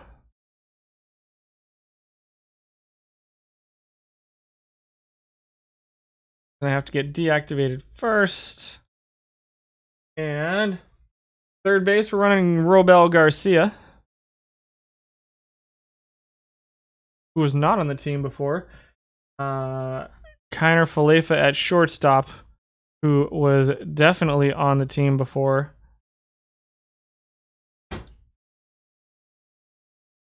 And at left field, Tapia, and I just saw him right there. No, not you, DJ Stewart. Dang it. And McCormick, right? Yeah. Dyson in center field. It was a little bit lower, I think. There he is. Activate Dyson. Right field, we're going to activate Bautista.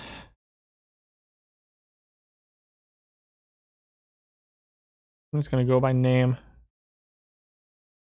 Deactivate. Oh, he was already activated. Weird. Bautista. And then let's see. Our bench is Newman, Beatty, and Reyes. So Newman at second base. Kevin Newman. Activate. At third base, we're running Beatty. I'm really surprised I had all these cards. And Reyes in right field.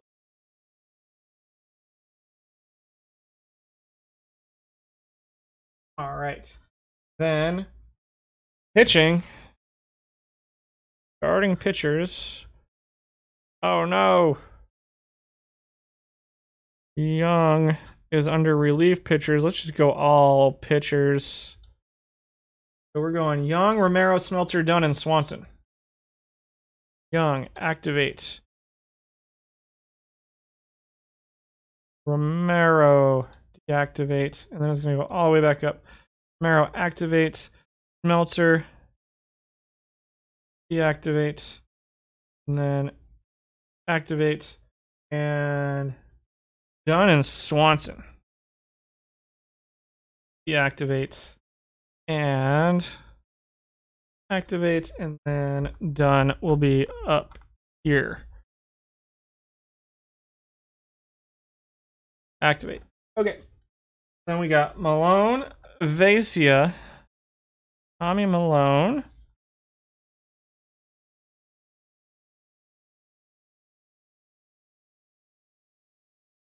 Veseya,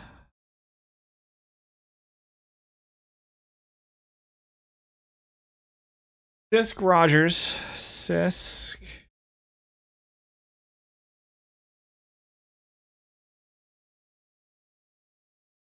Rogers, and Tarpley, Joe Smith, activate Joe Smith, Tarpley. I'm good, thank you. Tarpley and Alcala. Activate. Okay, perfect. All right, so what I'm going to do now is I'm going to deactivate all of these. Should put me right at 26 players. I'm going to go here for just a minute. I'm going to ask my bench coach to set all my lineups. I'm going to go to my pitching. I'm going to ask my bench coach to set up my staff. I'm going to go here. I'm going to go export roster to file. I'm going to call it decimals 2 iron. Spelling is not my strong suit. 1 June. And then I'm going to save this. And then, so the reason I'm doing this, for those of you who haven't run tournaments too much, is because it overlapped. What probably happened is it probably purged everything I just did. So I'm going to go back in and reload that file from the export.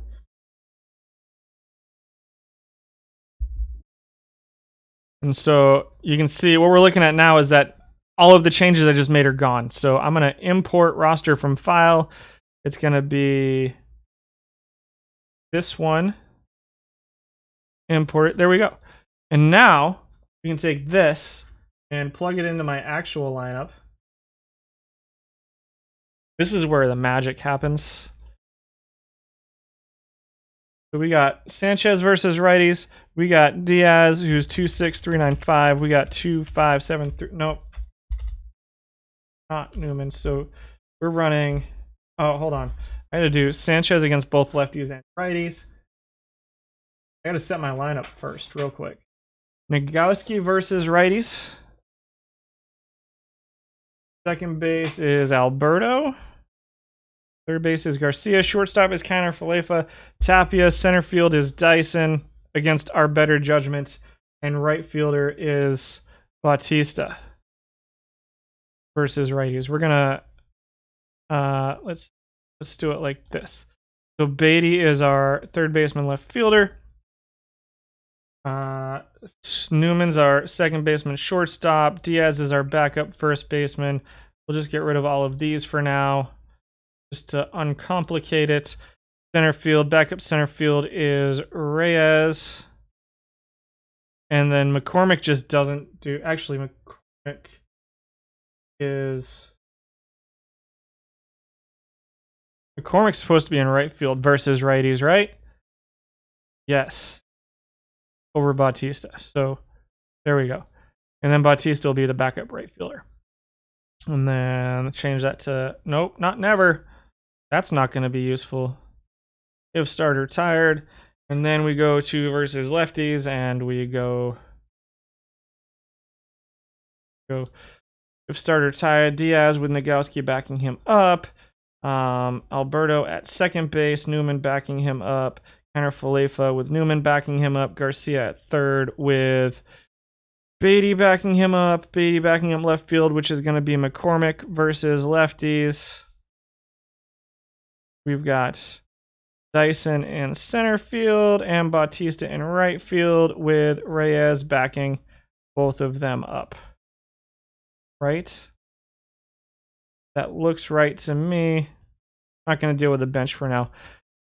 So now, ready to watch this. This is this is where I get to have a little bit of fun, and this is, well, you know. So our first baseman is Nagowski, which is 25689.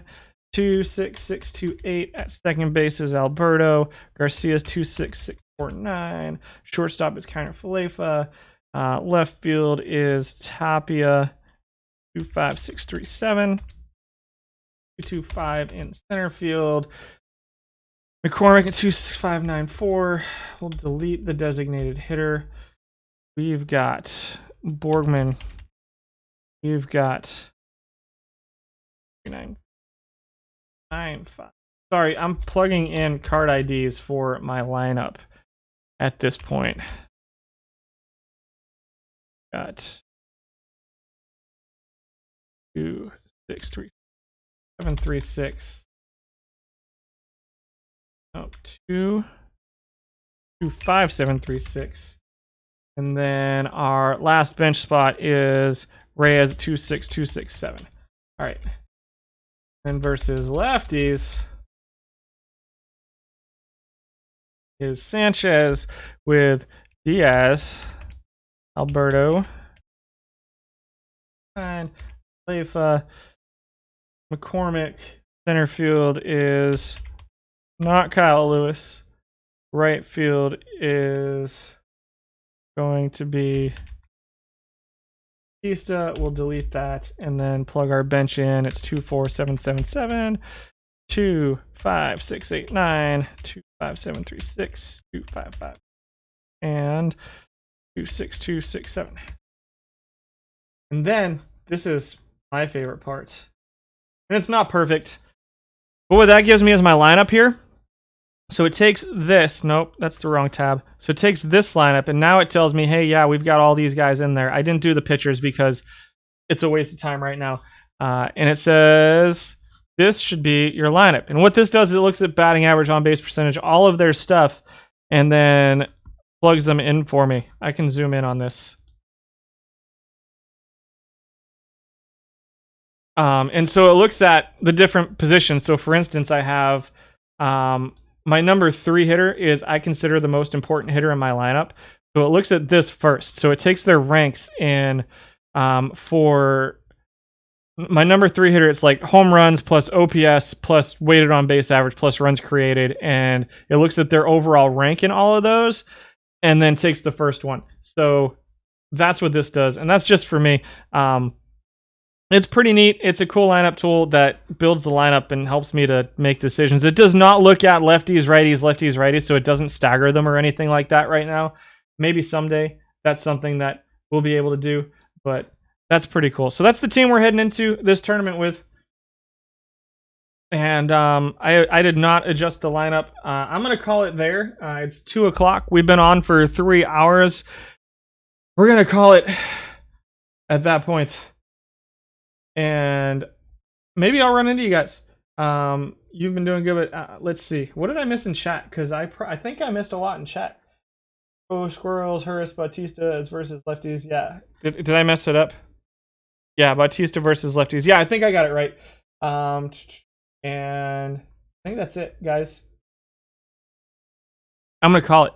Tomorrow, we're going to do this same thing, but bronze. It'll be on my channel. The link will be up as soon as I go to my thank you screen. Thank you guys for hanging out with me today. And hopefully I'll see some of you guys tomorrow. Hopefully you enjoyed it. If you have feedback, let me know. I like feedback. It helps me to get better. So I try to get a little bit better every week, and I think I have.